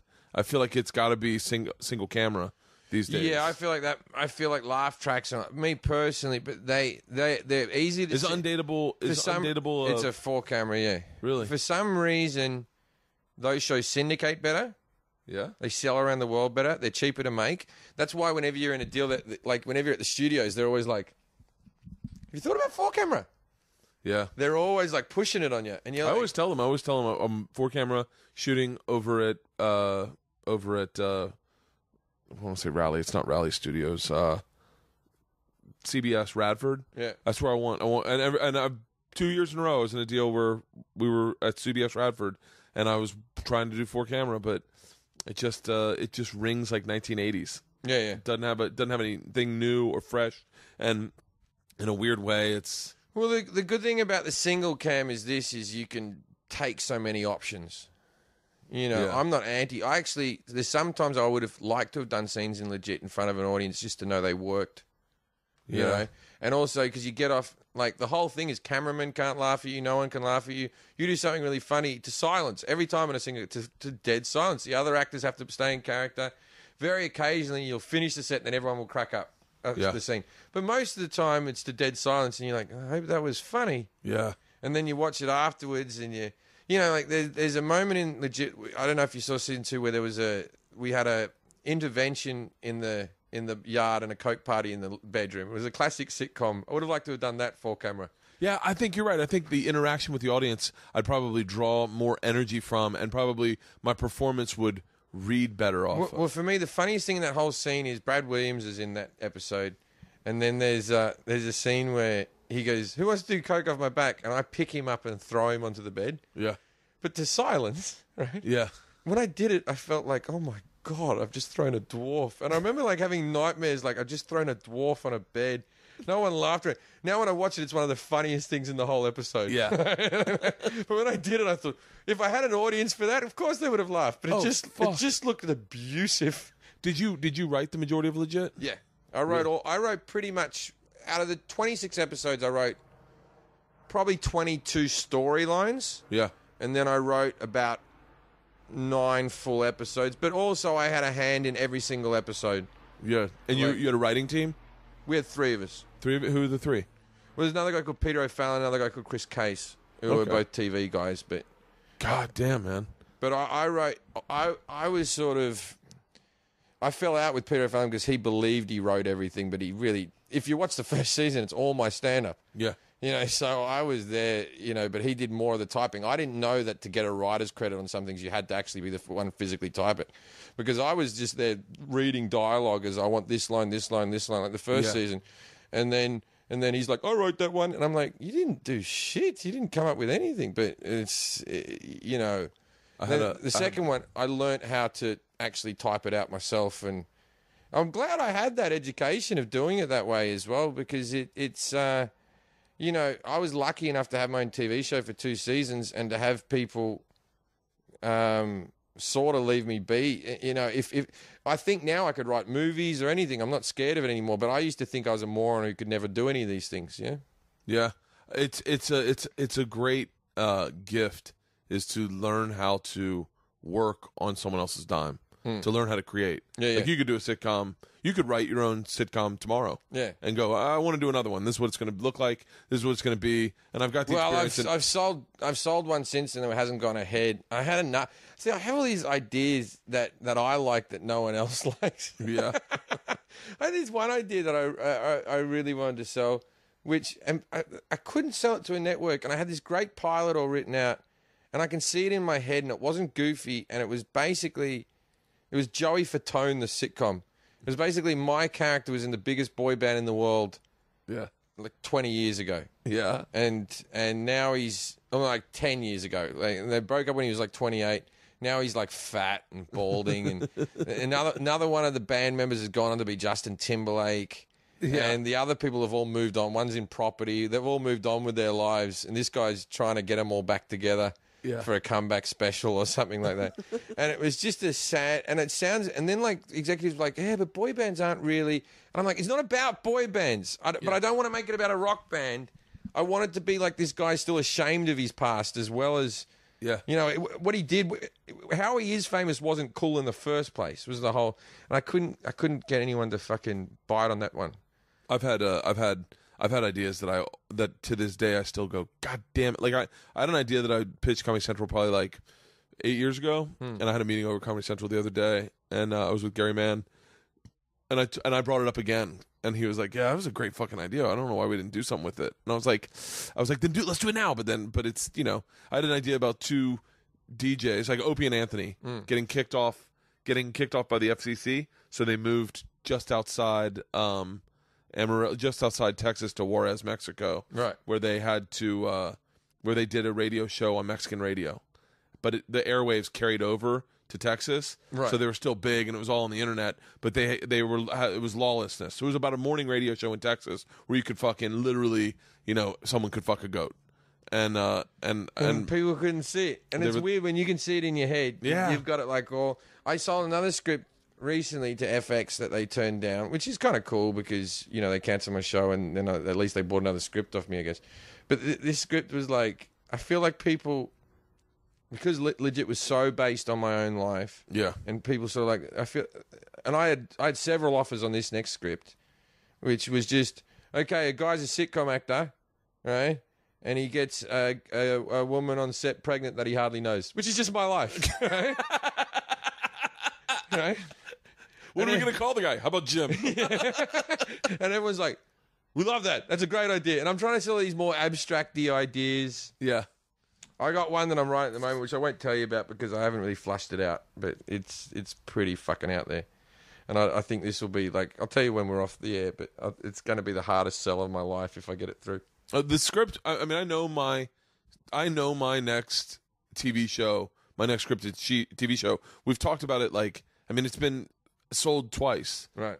And the exact same idea has been sold twice, and was sold a third time, and we just backed out because we were like we weren't ready to do it, and I was too busy, and my book was coming out, and I was like, you know what, let's back off. But it's me. The best sitcom you're going to get is just me, a guy who does fucking hardcore adventures and thrills for a living, who's got anxiety attacks, who's got a drinking problem, who's fucking got a wife with two kids. So you still do that lunatic stuff, that adrenaline thing? Still do it. I do. I'm leaving I go to Maui in a couple weeks, and then I'm going to be in Maui in July. Yeah, I'm there in June, and then I go. And then I go. I'm in production doing the fucking lunatic, a bunch of different. Do Greasy Pole in Gloucester, Massachusetts, and I just did my first parachute jump. It was very exciting. So there's a surreal moment. I always talk about it. Did you feel it? Are you worried about death? I never used to be until I had my son. Yeah. And now I am because I feel like don't want to leave him. And not that I don't want to leave him. I don't want him to resent me dying young from stupid things I did. Yeah. You know, dying of cancer from smoke or alcohol, liver damage or something stupid or some fucking just taking drugs one night and overdose. I don't want to die like that where he feels unloved or something that I could have put more effort in, you know? Yeah, I know what you're saying. I feel like that. I'll still die that way. I just feel real bad about it. I'm cool with the death that way. It's gonna stink. I fell off a waterfall recently and doing the show, and there was a real surreal moment where I was down there and I thought I had ruptured my kidneys, Right. And I thought I'd also broken my back, Right. And I had to crawl out on my hands and knees out of this like 210-foot ravine by myself, and there was just some moments where I was like, where I thought I was dying, and I was like, and you just like, fuck, man, this is how it ends. Like this, my daughters will just go, why was Dad rappelling? But there's a moment in skydiving where I was, it's just surreal because the dice have been rolled. As you're free falling, you're like, I'm either gonna die or I'm gonna live, and I can't change that right now at all. Like this, there is a real decision that's about to be made of my life, and I can either white knuckle this or I can enjoy the fuck out of this moment of literally helplessness. Yeah, I did it strapped to another guy. Tandem. Yeah, that's what's the in point. a prison rape harness. Yeah, well, the thing is, I'm 216, 215, somewhere around there. You got to be 210 to do it, and that's really bad for your ego when you're too fat to skydive. You're strapped up. I've been too fat to do a lot of things at times. I know, and you get on there, and the guy's like, yeah, and then, but it's Australia, so they're a bit like, don't worry about it, mate. Fucking, no, we'll just write him down as 200. It'll be good. Yeah. So now I'm like, what are those extra 16 pounds going to do? Or two extra, So it is weird because also people go, well, how did you jump? You don't jump tandem. No. You dangle off the edge. Yeah. And then he jumped. Now, luckily, I did it with a Swedish guy who's done 8,000 jumps. Now, that's who you want to do it with. You want to do it with a Scandinavian person because they're humorless. Oh, really? Yeah. Yeah, they're not one for jokes. Yeah. I don't want to be strapped to an Australian bloke that's going, geez, well, do we fix this harness yet? I don't want any of that bullshit. That is fucking Kiwis and Australians are constantly like, what's this dangling over there? And you're like, no, fucking don't do that. I don't, like we did a Yeah, I had a guy who was like, this is safe. Look, if this parachute doesn't come out, then this one will come out, and then that one will come out. And I'm like, all right. I had a German. Well, I'm as good. I got like my 8-year-old niece. I convinced her to go on her first roller coaster. It was a big one with loops and everything like that. And all day she was psyching up to it. We went in the line 3 times and she chickened out right at the front. It wasn't big lines. This little fun park in Western Australia, right? And then in the end, I got her like, okay, we're going to do it. And then she's click, click, click, click, click. She's buckled in. And then we're going up. And as we're going up the click, click, click, click, click, click hill, and she goes, everything's going to be all right. And just before we go over the edge, to the 8-year-old, I do the whole, look, it's going to be more than all right. This thing is safer than ever after that little girl died last week. They've checked it. And they've checked it again. You do that type of thing. And you're like, why am I being such a bastard? It took her all day to do this. And now she's convinced she's going to die. Yeah. I used to open rides. I'll be back to opening rides again. I have a show, Bert the Conqueror, that was on Travel Channel for a while. That got canceled and then just got brought back. They don't want me to say they got canceled. When you say opening rides, like they put the crash test dummies through and you're the first person? Yep. I've done that on number one. I did that on a ride that had killed a number of people in New Jersey, and then they made the ride again that had been shut down. It killed a bunch of kids. So they shut it down. How did it kill the kids? It was the first looping water slide where you went. Oh, crikey! And I forget I wish I remembered everything about it, but I remember everyone saying they had. The first one ever was in New Jersey, and a couple kids had died. Like a couple kids had died. Yeah, but thousands have gone down. And so, no, not really. They so then they were like closed it down, and then they opened the next one, and they did it. And how do you get to 2 dead kids before you shut it down? I don't know. I wish I could fucking find more stats on that. But and so then they opened one in Wisconsin Dells, and called Scorpion's Tail, and they're like, you're gonna be the first person to ride it. And I was like, motherfucker. And I met the guy who designed it, and he's like, don't worry, it's safe. And I was the first person to do it. And it's, by the way, it's my favorite fucking ride ever. I've done it a million times. It's so much fucking fun. You don't remember any of it, and it's all free fall. It's fucking bananas. Yeah, I like water slides more than roller coasters almost. I do too. I like water slides much more than roller coasters. Because I like them both equally. I like water slides because I like the fact that you're holding on to yourself. Yeah, you're holding on to yourself, and there's also anything could happen. You could bump around. If you put your arms out stupidly, you can get hurt. Yeah. Yeah. You know, if you act like an idiot here. Well, if you want to go to any water slides, I'm starting production. You're more than welcome to be on my show. I'll man. fly out to put you on a water slide. Yeah. Some fucking next level water slides. Yeah, I'll be in. Okay, fucking done. I will have my people reach out to you. I'll do that, definitely. Fuck I like yeah. those ones now where you're in the tube and they just pull the floor away from you. I've got a number of those. And you like that? They're fucking unbelievable. Last time I went on water slides, I had an Australian friend out here, and he didn't like roller coasters. So I said, we'll go to the water park. And we went to the water park, which is actually, we wrote an episode legit about going to the water park. But I'll tell you some Lazenby stories after this. So we went out to the water park, and fucking Britney Spears was there.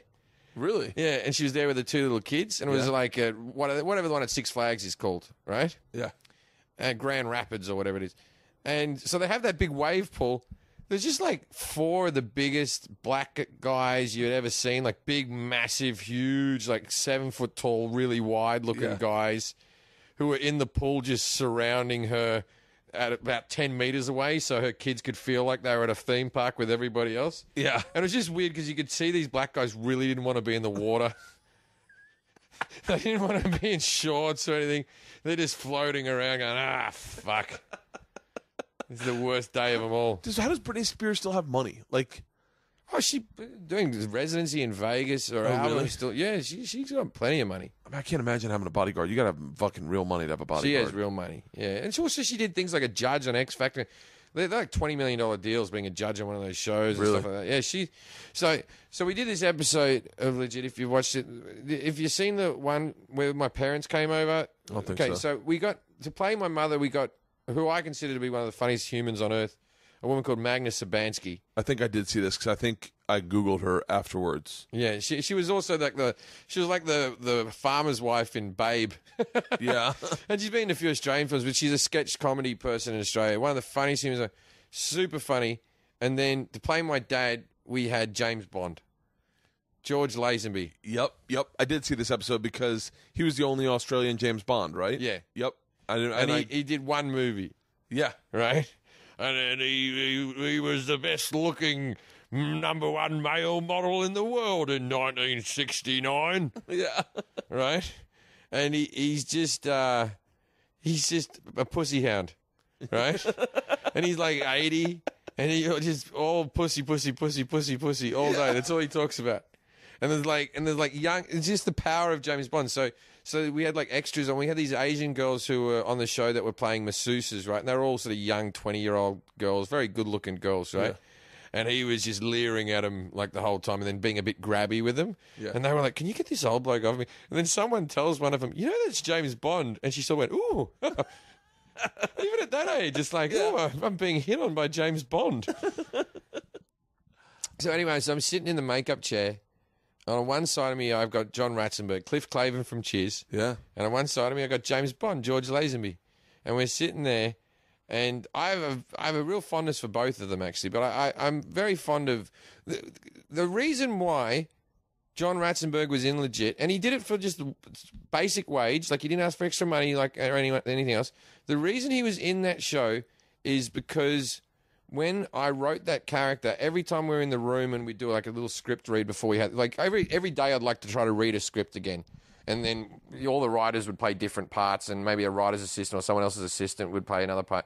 And I'd always play the Billy and Steve's dad. Yeah. And whenever I played Billy and Steve's dad, I just did a Cliff Clavin impersonation for that character. Yeah. Hey there, Billy. Your mother's done a real good job with you there, boy. Right?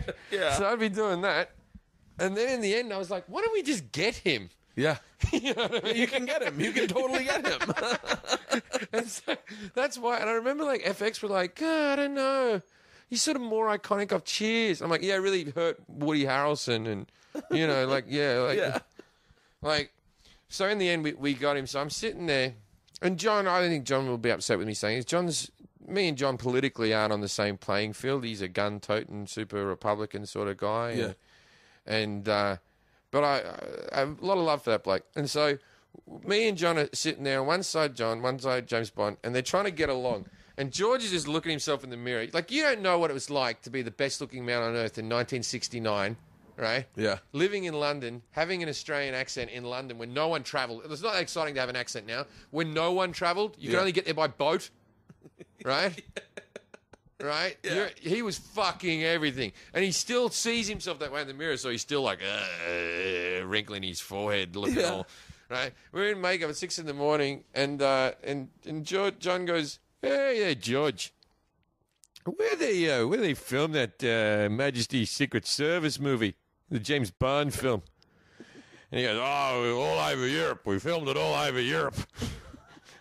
And he goes, oh, yeah, I love Europe.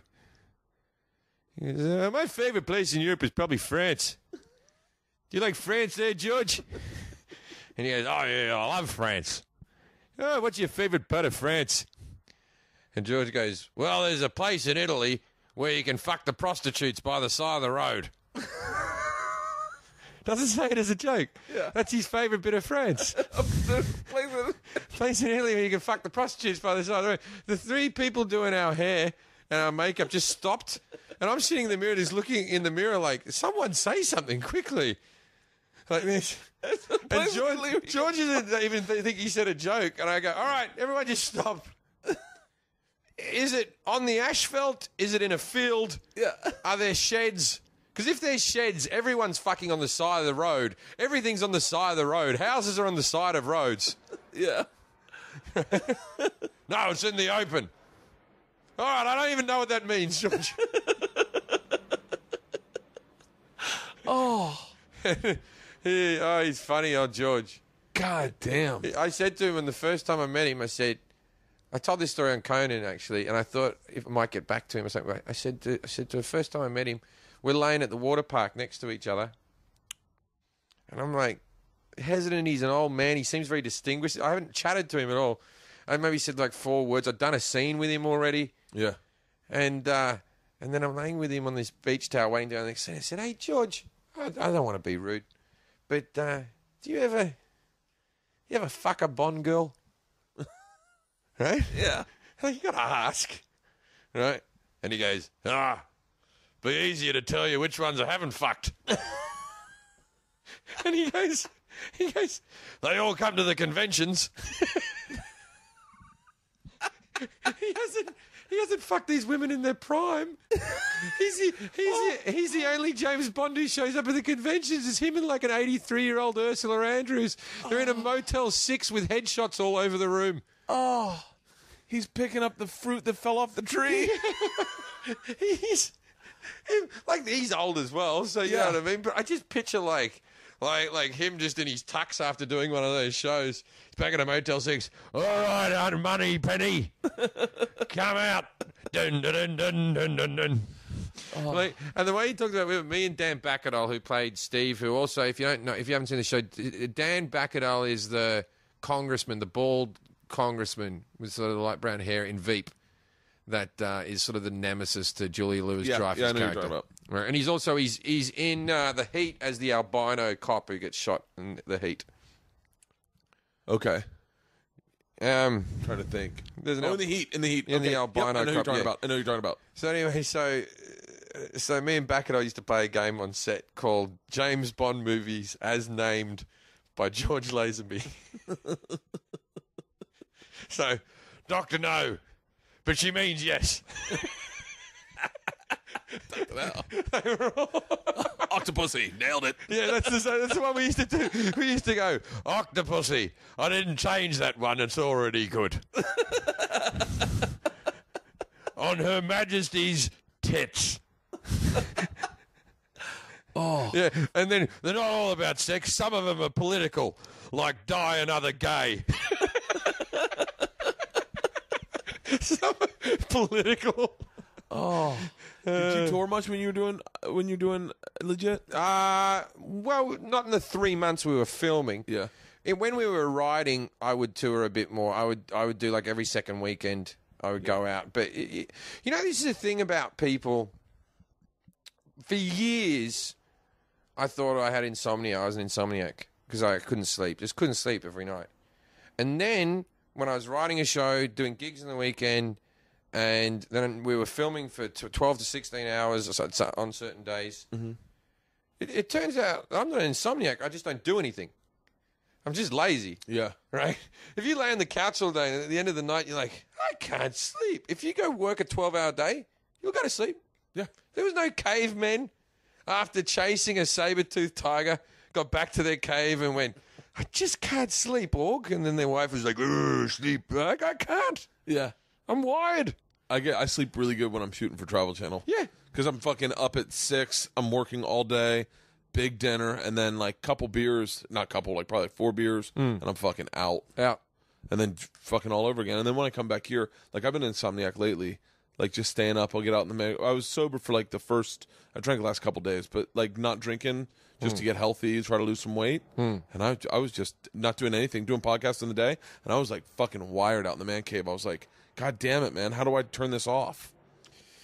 Yeah, it's exercise, man. Yeah, I've been exercising. I fucked my neck up yesterday, but exercise like fucking 5 miles a day. I've been calorie counting on my phone. Oh, with Just Lose It? Yeah. Yeah, I love that. Yeah. It holds you responsible to snacking.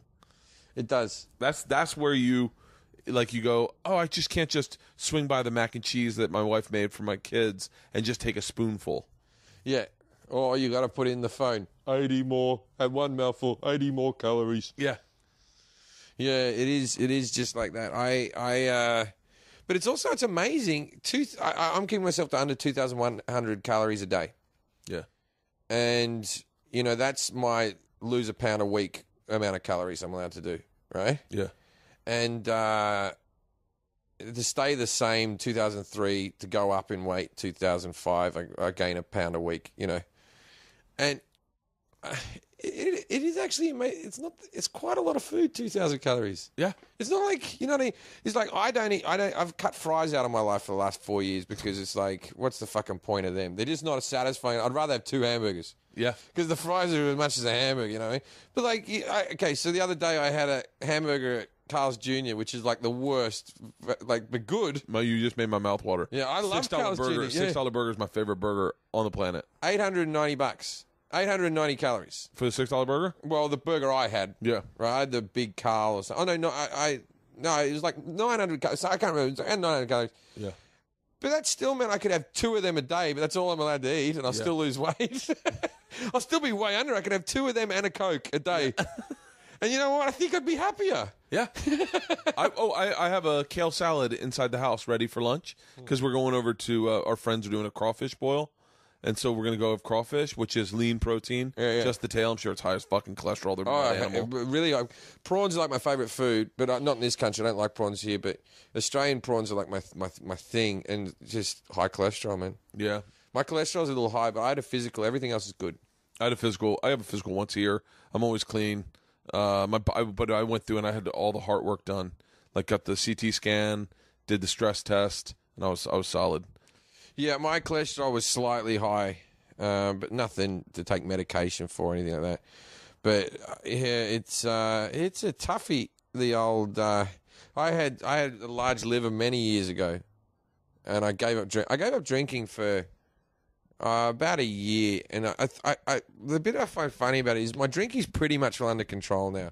I get wasted like once every 2 weeks, like wasted. Yeah, and I drink about maybe twice a week on top of that, like 4 or 5 beers in one night, and then wasted one night every 2 weeks. That's fine. And yeah, that's fine, right? Yeah. I used to, when in my 20s, I was wasted five nights a week. Yeah. Wasted, right? And it became less cool because I'm such a sloppy drunk that it became... Really? Yeah, I'm sloppy. Really? Yeah, I'm like... And I've only I recently got sloppy drunk on stage just once. I did an Australian tour, and I was doing 2 shows in front of it. And the thing was, I was drunk in the dressing room before the second room, but everyone in the room was super wasted. And so I didn't feel wasted because I was less wasted than the rest of the room. And I was making everyone in the room laugh. 2 of the guys from InXS were there. Shut the fuck up. Who? The brothers? Tim Ferriss, yeah. Oh, fucking obsessed with InXS. He lost his finger. Wow. He was on a boat. This is the thing, right? So I meet him. He comes backstage. He's wearing like a mesh glove, and his fucking finger's not on, right? and he was on a boat, and the rope went and just pulled his finger off. God damn it. Like pulling up the sail or whatever. Dude, I am obsessed with NXS. Well, so this is the thing. You can lose Michael Hutchins, but the band might be over. He can't play guitar without that finger. That's his chord hand. Oh, yeah. If it was his strumming hand, it would be one thing. Motherfucker. Yeah. That's crippling. Yeah. That's a game changer. It's like Def Leppard. I mean, I guess the guy lost his arm. Yeah, like, I'm sure they were like... I can't get that one. Dun, dun, dun. Dun, dun, dun, dun, dun. I fucking love NXS. I went through a few fucking huge NXS phase where I was obsessed with the music. So I was wasted with all these people backstage. He wasn't drinking, but actually I talked to him about drinking. He said he started not drinking on stage, and he goes, it's completely different. Anyway, I went on stage, and my dad was in the audience, and he was plastered. He was fucking wrecked, my dad. Like, he was at the early show and went, I'll just stay with it. My dad's George Lazenby. And he goes, I'll just stay for the next show, right? And so my dad's sitting there, and he's fucking... And I just know I was drunk because a lot of people wrote on forums like, it was really a disgrace. He was just dribbling and just saying rubbish. I did like 2 hours. I don't know I don't remember. But my dad was like, that was the best one of them all. Because he'd seen like 3 shows that week. I did 7 shows in Sydney. And so he'd seen 3 and he was like, that one was a bit different. Well, it shouldn't have been. It should have been like the other ones that were good. Exactly like the other ones. But for my dad, it was more entertaining. Oh, that was a good one. What did your dad do when you were growing up? Carpenter.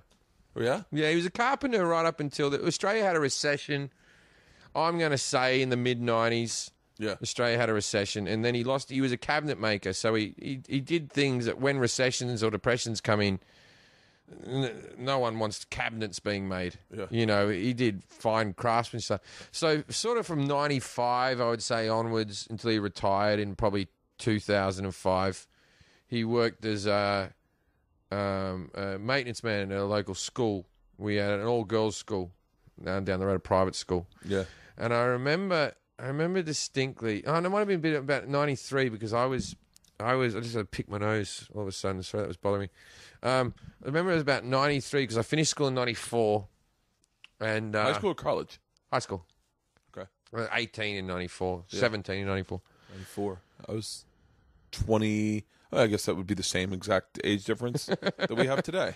Yeah, I was 22. I was 21.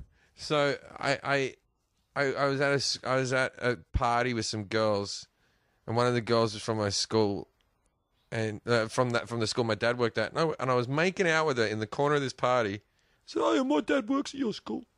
Yeah. She goes, "Oh, which teacher is he?" I go, "No, he's one of the guys who wears green overalls because they like to wear green overalls." And she walked away, and I remember distinctly having, because I've got a bit of a working class chip on my shoulder. Yeah. I distinctly remember being like, "Well, fuck you, you fucking cunt." Yeah. I still to this day hate rich people. Really? Yeah, but you're rich. Yeah, but that's why I hate my son. But I showed up here in a Maserati, not even like the sedan. I grew up in the Gran Turismo. I'm new money if anyone's ever seen it. Oh, fuck. You pulled up in that car, and I was sitting out there periscoping, and I'm just kind of bullshitting, talking like about the podcast I released, and I'm waiting for Jim. And I figured you'd come up, and as soon as I saw your car, I went, "Fuck yeah!" But it's not who you were growing up at all. No, that's so interesting. Yeah, no, I grew up. My mother was a casual school teacher. My father, went bankrupt. And now they're both on the dole. They're both on not on the dole, on the pension, which in Australia isn't bad. It's like $300 a week for the two of them. They get $600 every 2 weeks. But they own their house. Yeah. So, Your mom's still alive? Your mom's still alive, yeah, and they get full health care. Yeah. So you get full health care and $600 between the two of you every so $1,200 a month. Right? Yeah. Which isn't loads, but if you send them money? Huh? Do you send them money? No, they made me pay rent when I was 18. Fuck them. Fuck them.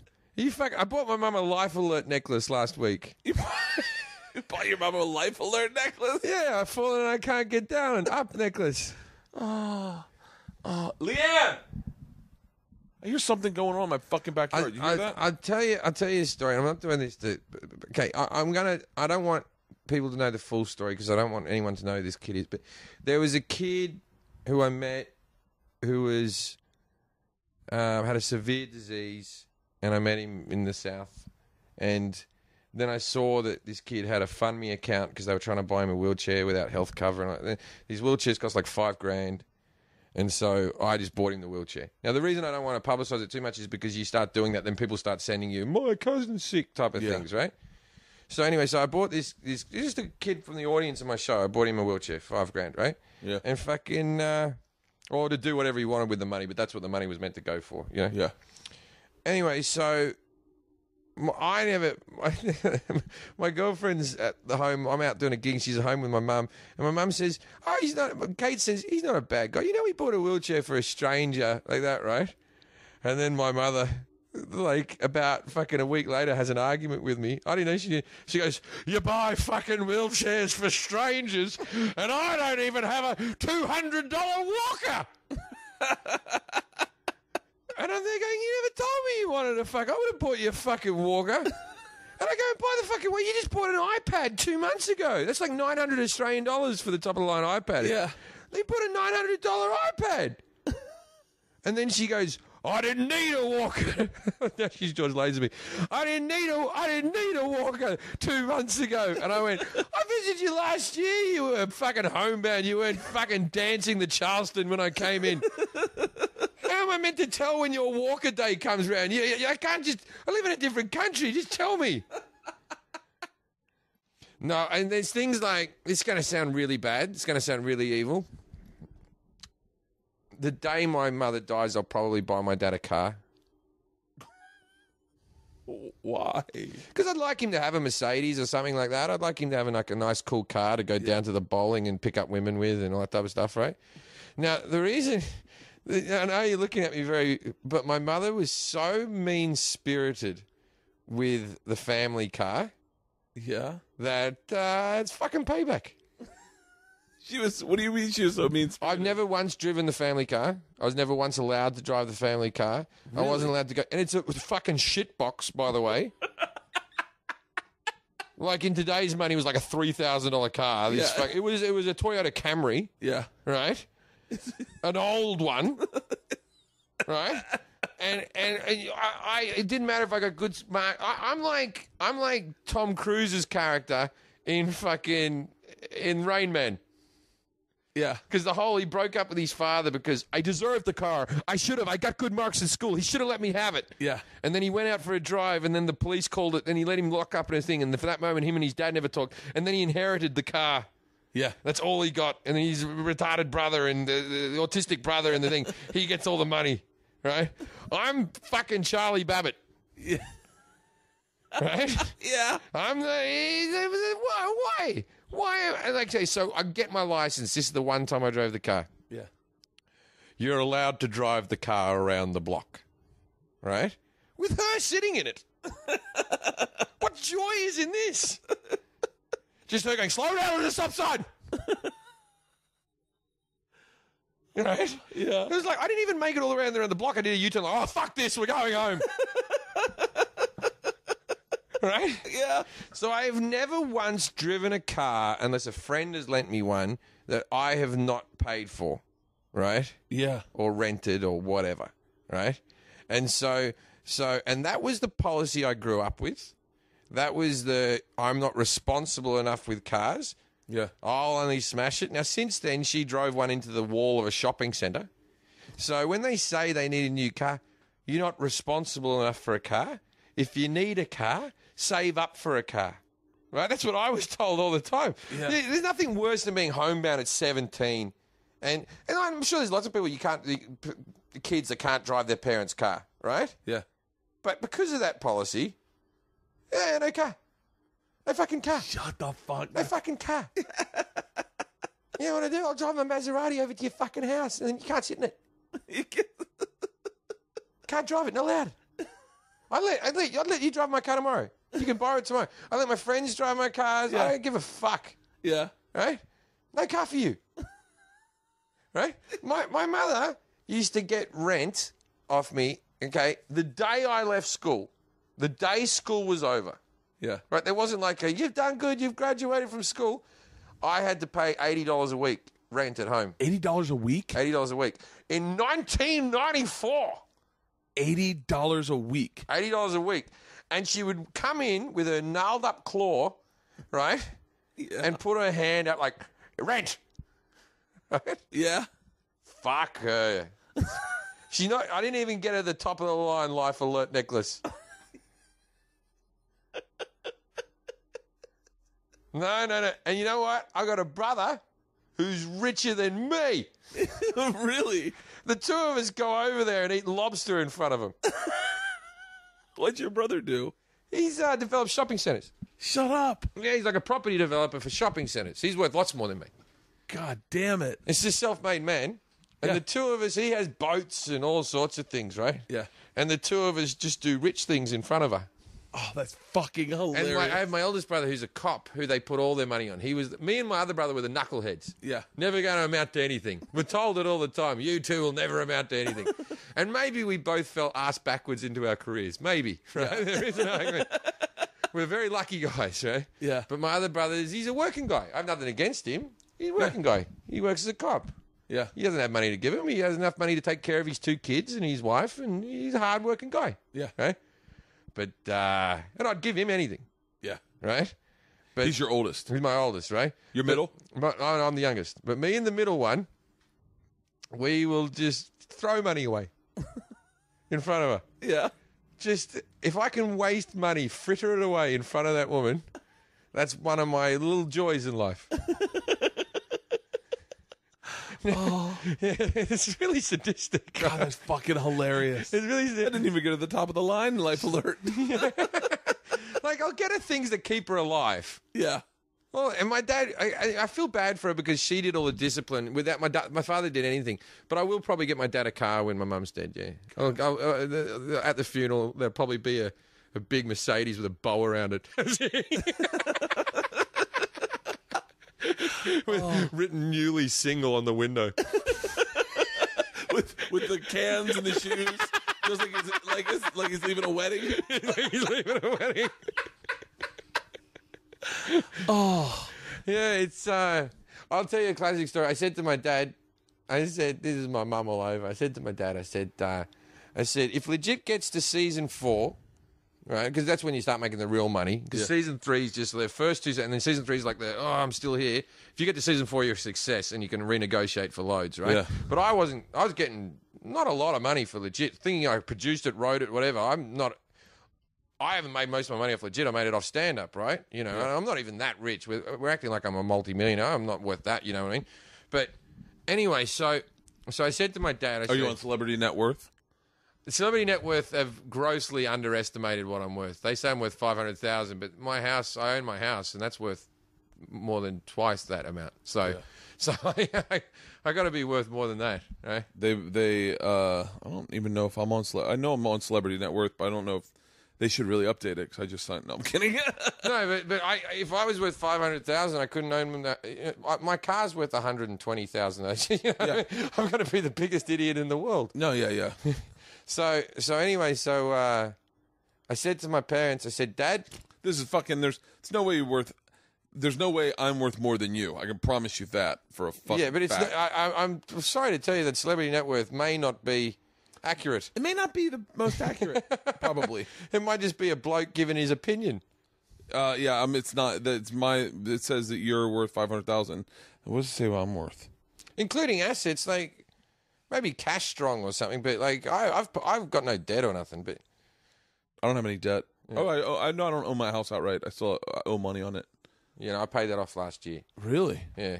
I just did it because the accountants keep telling you not to. Yeah. But for me, it was just like You really are working class. You were like, I don't want them to take this away from me. Yeah. I'm good. Now I'm good. I don't have to fucking worry. Yeah. Like even if I break up with my bird, like we can sell it and have half the money east or something. You know what I mean? How long you all been together? 4 years. Bit over 3.5 years. That's great. 4 years. How old's your kid? He's 2.5. What's his name? Hank. What a great fucking name. Hank Jefferies, yeah. Hank Jefferies. What a great fucking name. So anyway, I go to my dad. I go, Dad, if we get to season 4 legit, I said, I'll buy you a Mercedes. Right? Yeah. If the day it's announced season 4, because it was looking like we were going over season 3, so that wasn't like a hollow promise. Yeah. I said, the day we get to season 4, I'll buy you a Mercedes. And then my mum goes, why don't you just get us a Volkswagen Golf right now? Well, that's not the fucking deal, is it? Why don't you just get a Volkswagen Golf right now? I said, I'm doing this so my dad can drive around an expensive car and show all of his mates and brag about me. Go, look what my son bought me. Yeah. You know what I mean? No one brags about a Volkswagen Golf. You show up at the fucking club with a Volkswagen Golf and then he's like, what, he doesn't love you, this kid? Oh, that's fucking great. I'm supposed to read this fucking read real quick. Give me a second. Something about audible.com. I don't know if I never did. Whatever happened to you and what's Eddie's podcast? Me and Eddie fell out. Really? Yeah. Yeah, there was a lot of. I can tell you the truth of what happened. I'm not bothered by it. Yeah. Eddie still does the podcast. I'm sure he said a lot of things about me, but I haven't listened for a very long time. I think I will give him this. His truck idea that he's got this mobile podcast is a very good idea. It's a great idea. It's a great idea. I think it's fantastic. I would just do it for podcasting. That's me though. But like, I think he's trying to flip it into a show of some sort. Yeah, no, I just do it for podcasting. I just do it for Show up at podcasting. people's houses. Yeah. I have little cameras around. So That's people fucking great. Yeah, I think You guys had the greatest fucking place down there. It in looks Venice. beautiful. Yeah, see, the thing is, me and Eddie actually had very good chemistry, and I still have love for Eddie in a way. Like, I still wish we could be friends. But from my point of view, what happened was this. I got the TV show. I was doing the TV show. I got Eddie a part in the first season, which no one wanted him. You know, it's not like people were like fighting against it. Yeah. But it was all me who got it for him. And then it was like, at the moment, man, I just can't podcast until this 3 months is over. Yeah. And then he's like, fine, everyone's fucking blah, blah, blah. I said, all right, I can do it. I think he was unhappy with where my career was at and where his might have been at or whatever. And there was some resentment. And then he went, and I said, all right, well, just bring everyone over to my house, because I'd already moved into the hills by then. Yeah. I said, bring everyone over to my house, and I can do it Monday night. I get off set at 6, and we'll do it quickly, and then I got to go to bed, so that everyone's got to be out of the house at like sort of 8:30. You know what I mean? Yeah. So I'm up at 6 again, Tony. And then he's like, no, the podcast is the house. The house has it. He just started making these bullshit fucking reasons. And the real reason was, I'm not going to have you dictate what's happening because you think you're big and special. I'm important as well, right? Yeah. And I don't know if I could have been more sensitive to it or something like that. I probably could have been, but I wasn't trying to upset him. It was just logistically I couldn't do it. Yeah. So then I walked away from it. Like, you can keep the name, you can keep the this, you can keep all the subscribers. You know what I mean? You don't have to start from fresh. You already had 50,000 subscribers or something, right? Yeah. And, you know, and let's be honest, like, I was probably responsible for most of those subscribers. No one was, to begin with, listening to just an Eddie If. And then at the end, we'd had advertising money and stuff like that. And I believe there was anywhere between 10 and 20 grand in an account, and I wanted my 50%, and it was sort of made known to me that you've got enough money, what do you need it for? When that, to me, is not the principle. I earn it. Yeah. Give me my half, I walk away, you can keep everything else. I just want half the money. I was half the show. Yeah. I never got a single cent, and I read ads. Yeah. And I read ads, right? So yeah. I gotta fucking get money for that. Yeah, I know what you're saying. I mean, the podcast together with both of you was fucking fun. Yeah, I did it. It was a lot of fun. We had a great chemistry. We bounced up. Like, I miss the other guys. I'm still friends with all the other guys. There's no falling out. And even with Eddie, I'm cordial. I wrote to him. I text him, wrote to him. I text him and congratulated when his kid was born. And he came and visited me in the hospital when Hank was born. You know, I would have liked to have been on better terms to be able to do that. But, you know, it's like a microcosm of what happened with Opie and Anthony. You know, it's like it's very hard if people are feeling slighted or they feel like they're not getting enough credibility or something like that. And then when money comes into it, he should have, in my mind, he should have just given me half the money that was in the account. And then we would have we would have there still would have been a little bit of bitterness towards each other, but it would have been over by now. Yeah. And money's always just money just sucks. Sucks, you know. It's the reason one of my buddies is arguably the biggest comedy producer for television right now in New York, and he does everything. I didn't know any of that. I grew up with a kid, and I grew up with a guy, and we partied in New York, lived together in New York, lived across the street from each other, and we went to dinner the other night, and the president of Comedy Central walked by our table and said hi to him. Person I should arguably maybe Ken Oldman. No, the woman, Michelle. Okay. And I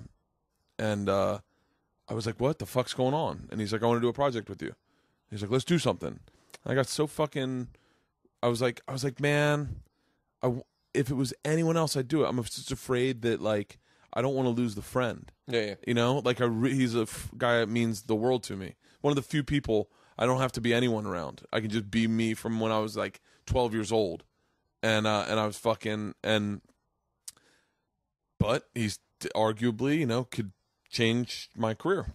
Of course. And so and I know that he has love for me, so I know that he'd never try to fuck me over. I'd have to, you know, like, but it's the same thing that you like the guys we did the documentary with. There's no bad blood between us. I did a documentary, it's the I Am the Machine thing, but like it when money becomes involved, it just gets tricky. And unless you're someone that can go. And we're still friends, but they sent me an email the other day because I sent them a bunch of money. And they're like, what's this mean? And I was like, motherfucker. I was like, nothing. It means nothing. I haven't texted them, but it means nothing. It means that I don't want you guys to be out money. It's shitty. But. Yeah, it's tough because people screw you. I've had management people screw me, you know, where it's like, fuck, we were all meant to be buddies. It really hurts when someone does it to you. Yeah. And I think also, as I said, my chip on my shoulder about rich kids, which I think I have to work on. I really have to work on, because Eddie's a rich kid. Eddie grew up with money. Yeah. He grew up in an affluent family. I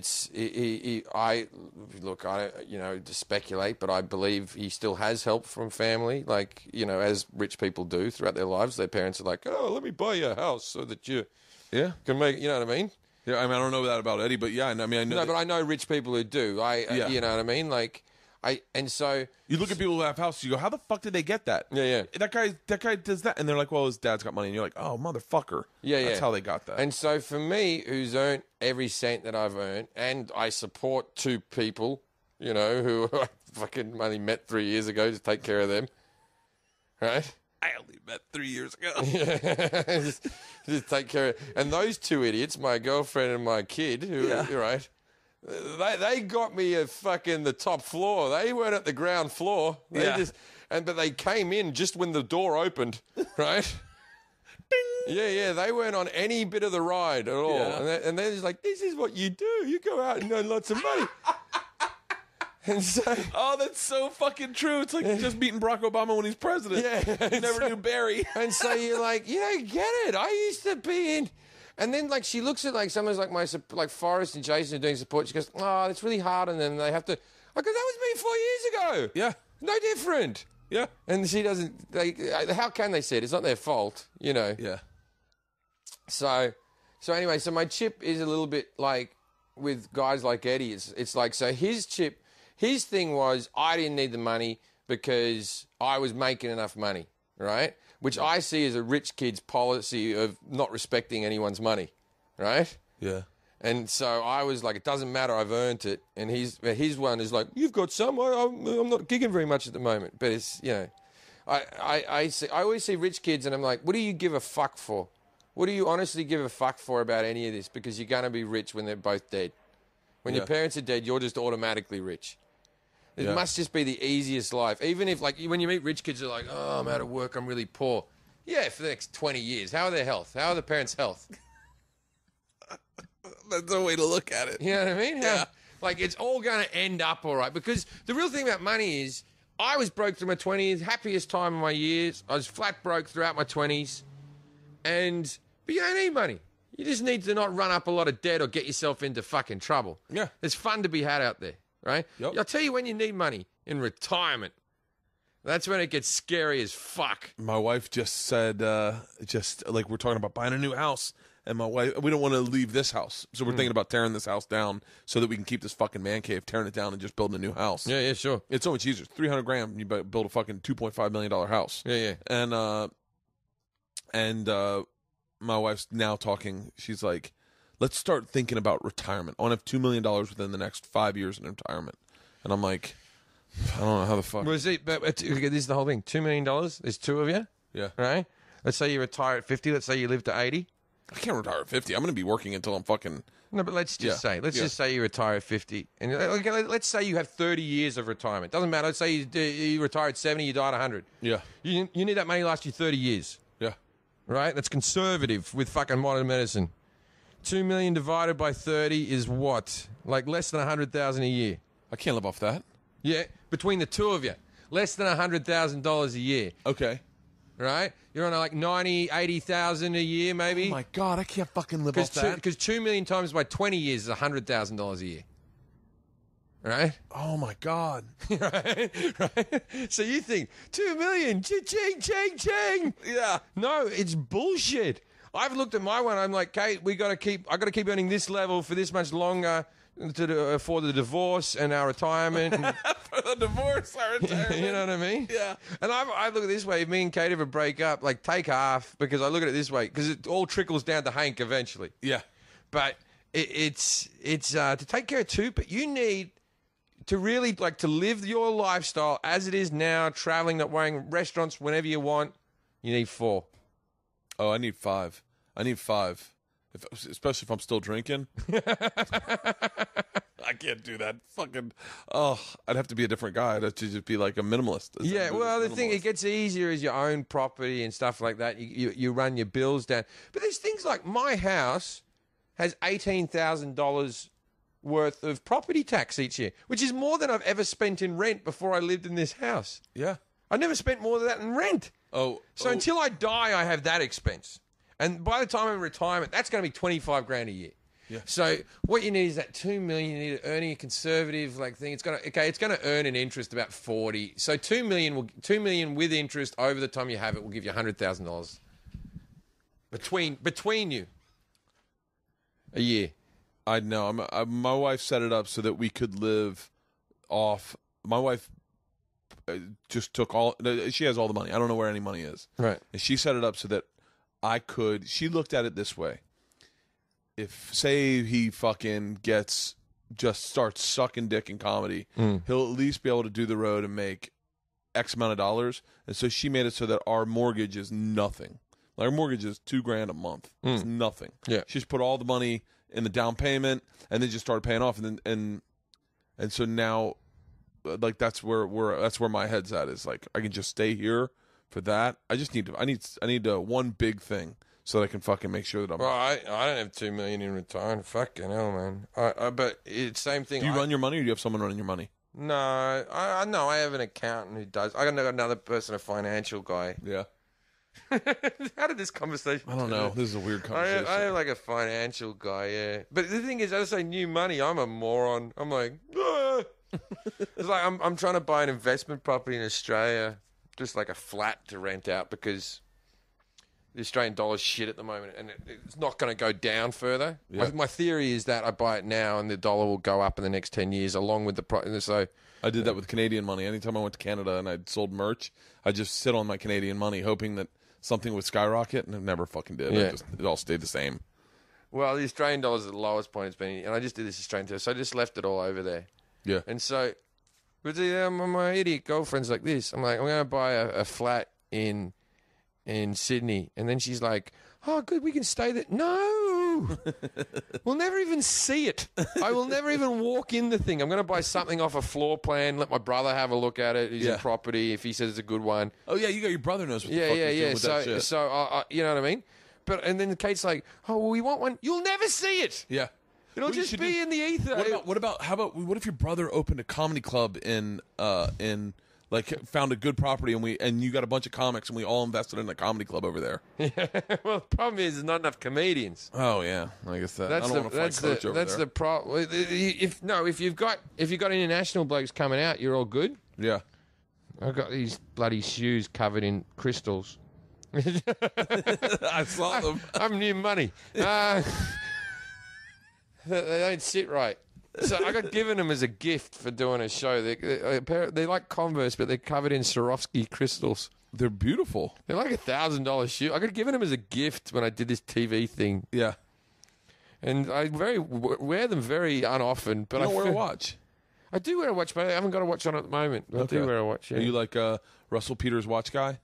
No, I have one nice watch. Yeah. You know, I would like, but the problem is like the real nice watches, the ones that I look at online and go, ooh, they're like 30 grand, the real good ones, like the Rolexes and stuff. Yeah. And it's a lot of money. So, yeah. You can buy, I like cars. I'd rather put $1,000 onto a car that I want to get. A watch is, if I had extra money, I like good watches, but I'd like to, I'm obsessed, like, I want to spend, sounds, I don't know why we're talking about this, but like, my wife is not the kind of person that feels comfortable spending $70,000 on a car, but I feel like a $70,000 car makes you feel like $1 million. Yeah, I know. I think $70,000 is great. And then when you drive one around for a while, and then you get the moment we have a Porsche that's in the, I'm not going to talk. I sound like a cunt.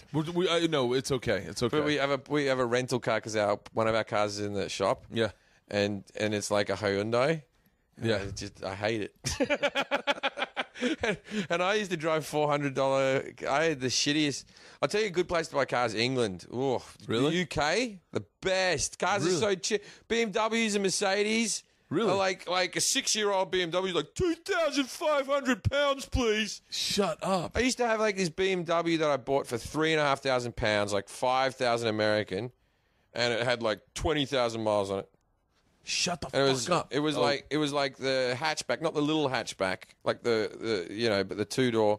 And I used to just fucking whiz around Britain in that. It was still to this day one of my favorite cars I've ever had. Oh, my wife's a person that is. She says she just is. My wife grew up poor, and she doesn't ever want to be poor again, and she's afraid she's going to be poor. So, she finds spending wastefully that's just. She's like, that's not who I am. So, looking at cars has been a nightmare. We cannot find a second car because we got this old Mercedes that we've paid for. It's done, but it's just beat to hell. It barely fucking runs, and so this fucking second car has been a fucking nightmare.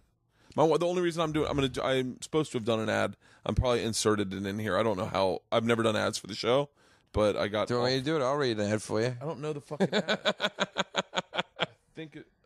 It better not be for Mercedes. Beat the shit. It hardly runs. Where did my wife just fucking? They're going to Jones. I feel like I've sounded like a complete cunt on this podcast. Not at all.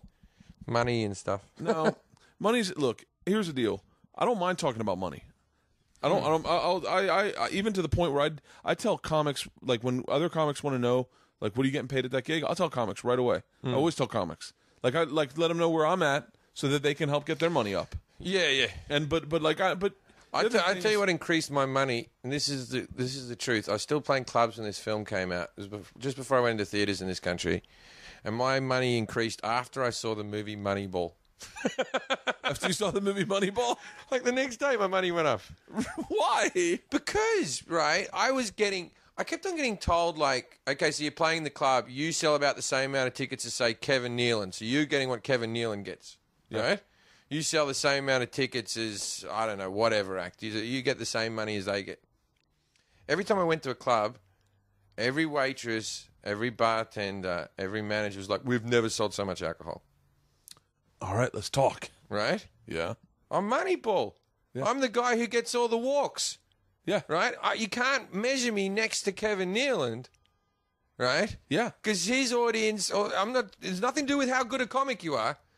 I'm an alcohol selling machine. It doesn't matter in theaters because you're on a split of the door. The only reason I've ever worked. So wait, do you get a cut of the booze? At theaters, no. At clubs? No, but my money goes up to stupid %. Okay. Right? Like in comparison to the thing. I once did a gig in Cleveland at Hilarities where I saw the guy, and I'm no word of a lie, they bought the alcohol for the beginning of the week, and on the Wednesday, by the time I got to the Sunday gig, there was a bartender holding a bottle of Tia Maria or Kahlua. Yeah. Going, this is what we have. Dude, I dried out a bar. I will tell you this. I do this thing called a call in sick to work show. I go into radio because I drink on radio sometimes. So I go and do radio at 7 and 6 a.m. Do radio until 10, drink on air, and then go right to the club at 11. And everyone calls in sick to work, and then we do a show at 11 a.m. And everyone's been drinking since fucking 8 in the morning. And I did one in Tampa. I walked into the club and they were fucking out of booze. One show.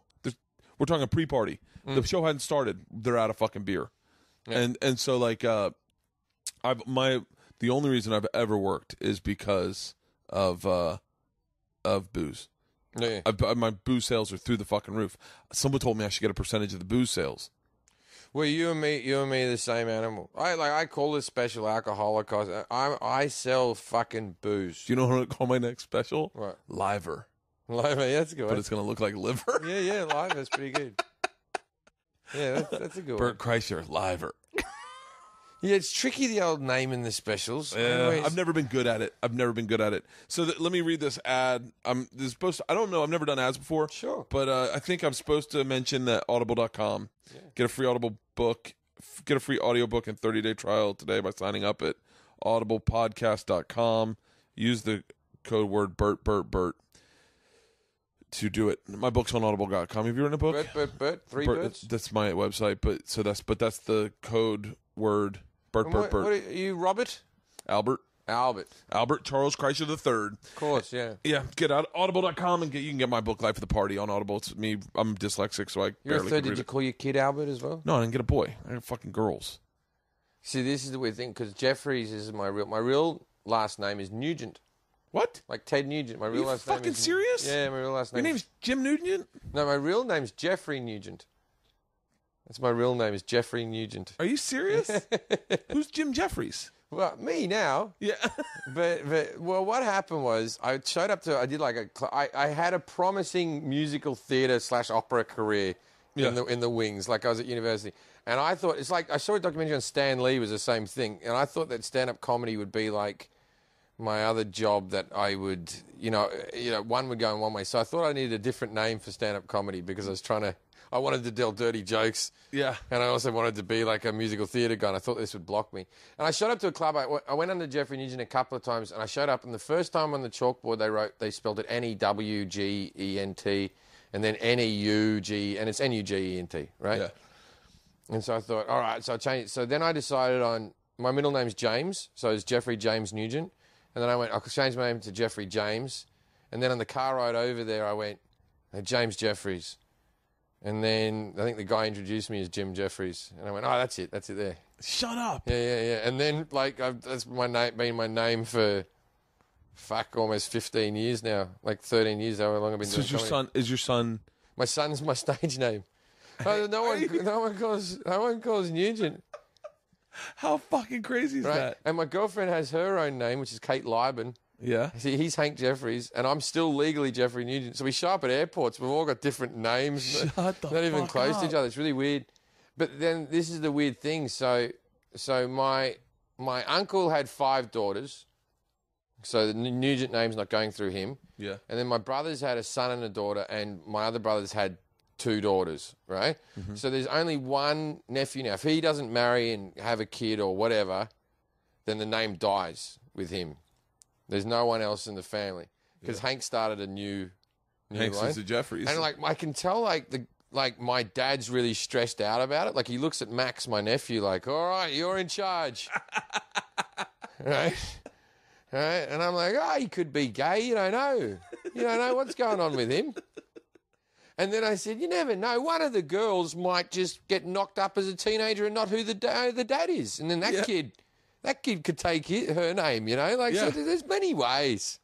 Yeah, Kreischers are dead after me on the last Kreischer. So I call my son's middle name, I called him Lennon after John Lennon or the communist leader. It doesn't matter how you look at it.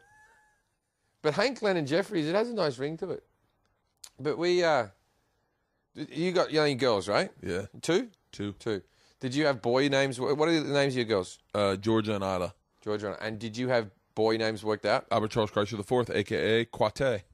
I'd already planned it. I was Albert Charles Kreischer IV, and I was going to call him Quate. I was stunned. I was fucking and my wife. Well, me and my girlfriend, we came to a decision. We said, all right, I said, what do you want, boy or girl? Like name, right? She chose boy, and I said, all right, you get the first name of the boy, I'll get the middle name of the boy. Or if it's a girl, I get the first name of the girl, you get the middle name of the girl. And there's no arguments, whatever the person wants. Yeah. And so my son's named Hank after her father, who was actually called Henricus. So he's not called Henry or anything.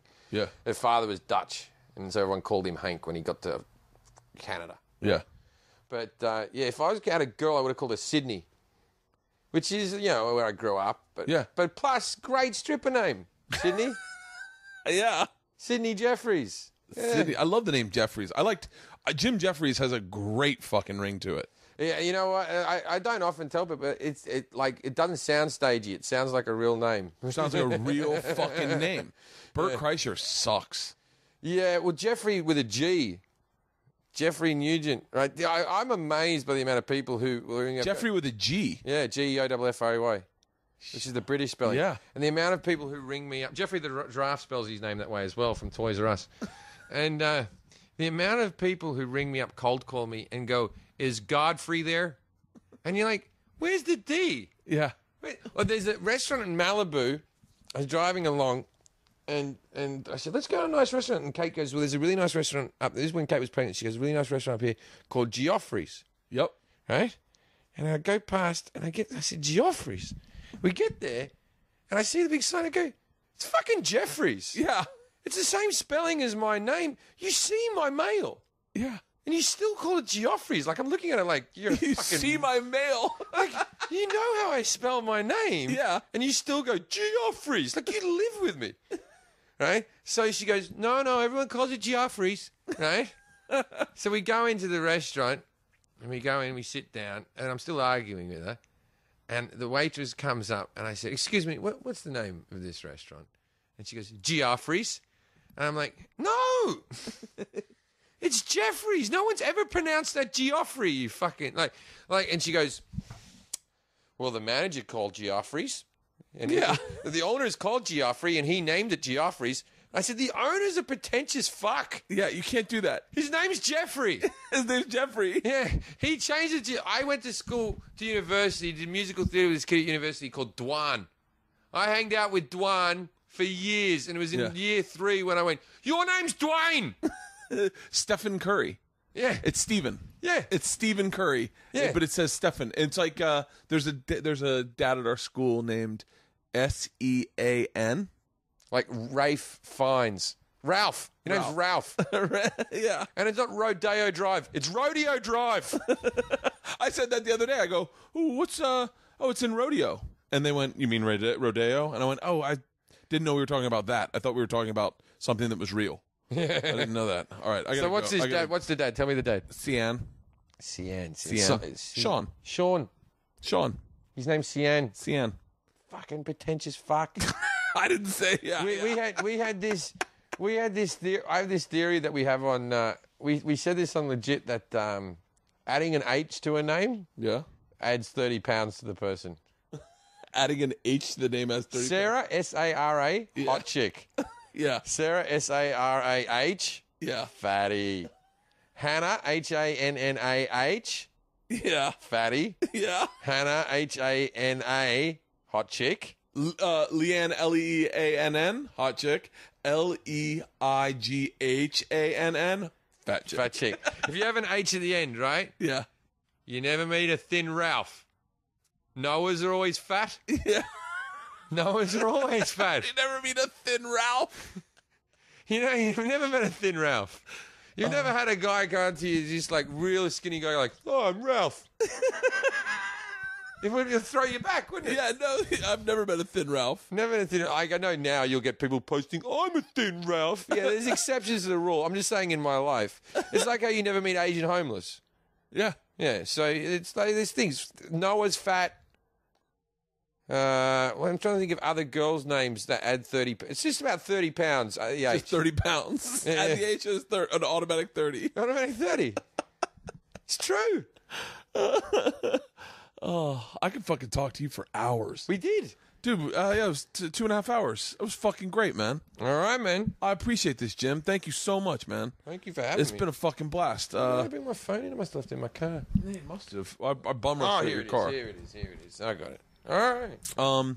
Yeah, this has been a fucking blast, man. Thank you. No problem. What do you? I'm gonna post this probably the beginning of next week. So when your tour? You'll already be on tour.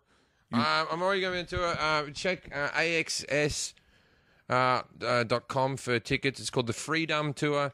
There's a whole lot of gigs there. I've just added one to Waikiki and Honolulu in July. And it's going to next week. It'll be all down the West Coast, and then into Texas and Denver. So if you want to get tickets for that. Other than that, we've got Boston coming up in November, and all these other ones, great, and Washington and New York, and all those dates are booked in for later on in the year. Fuck yeah. I appreciate it, man. Thank you very much, Jim. Thanks for having me, Bert. I'll talk to you later. Right. So that was the podcast, everybody, and it was brought to you by Audible.com. I want to thank Audible.com, and I'm going to tell you this right now. Get this book. You get a free one. It's The Life-Changing Magic of Tidying Up, The Japanese Art of Decluttering and Organizing by Marie Kondo, Kondo. It is yours. If you want to listen to it, Audible's got it. They've got 180,000 audiobooks and spoken word audio products, and you are going to find what you are looking for, so get it. Get a free audiobook and a 30-day trial period today by signing up at www.audiblepodcast.com/Bertcast. Declutter your life. Streamline it. I'm trying to get rid of clothes right now. My daughters are in the backyard. They're driving me nuts. The show's over. New podcast every Tuesday. Every Tuesday you got them coming. They're yours. They're free.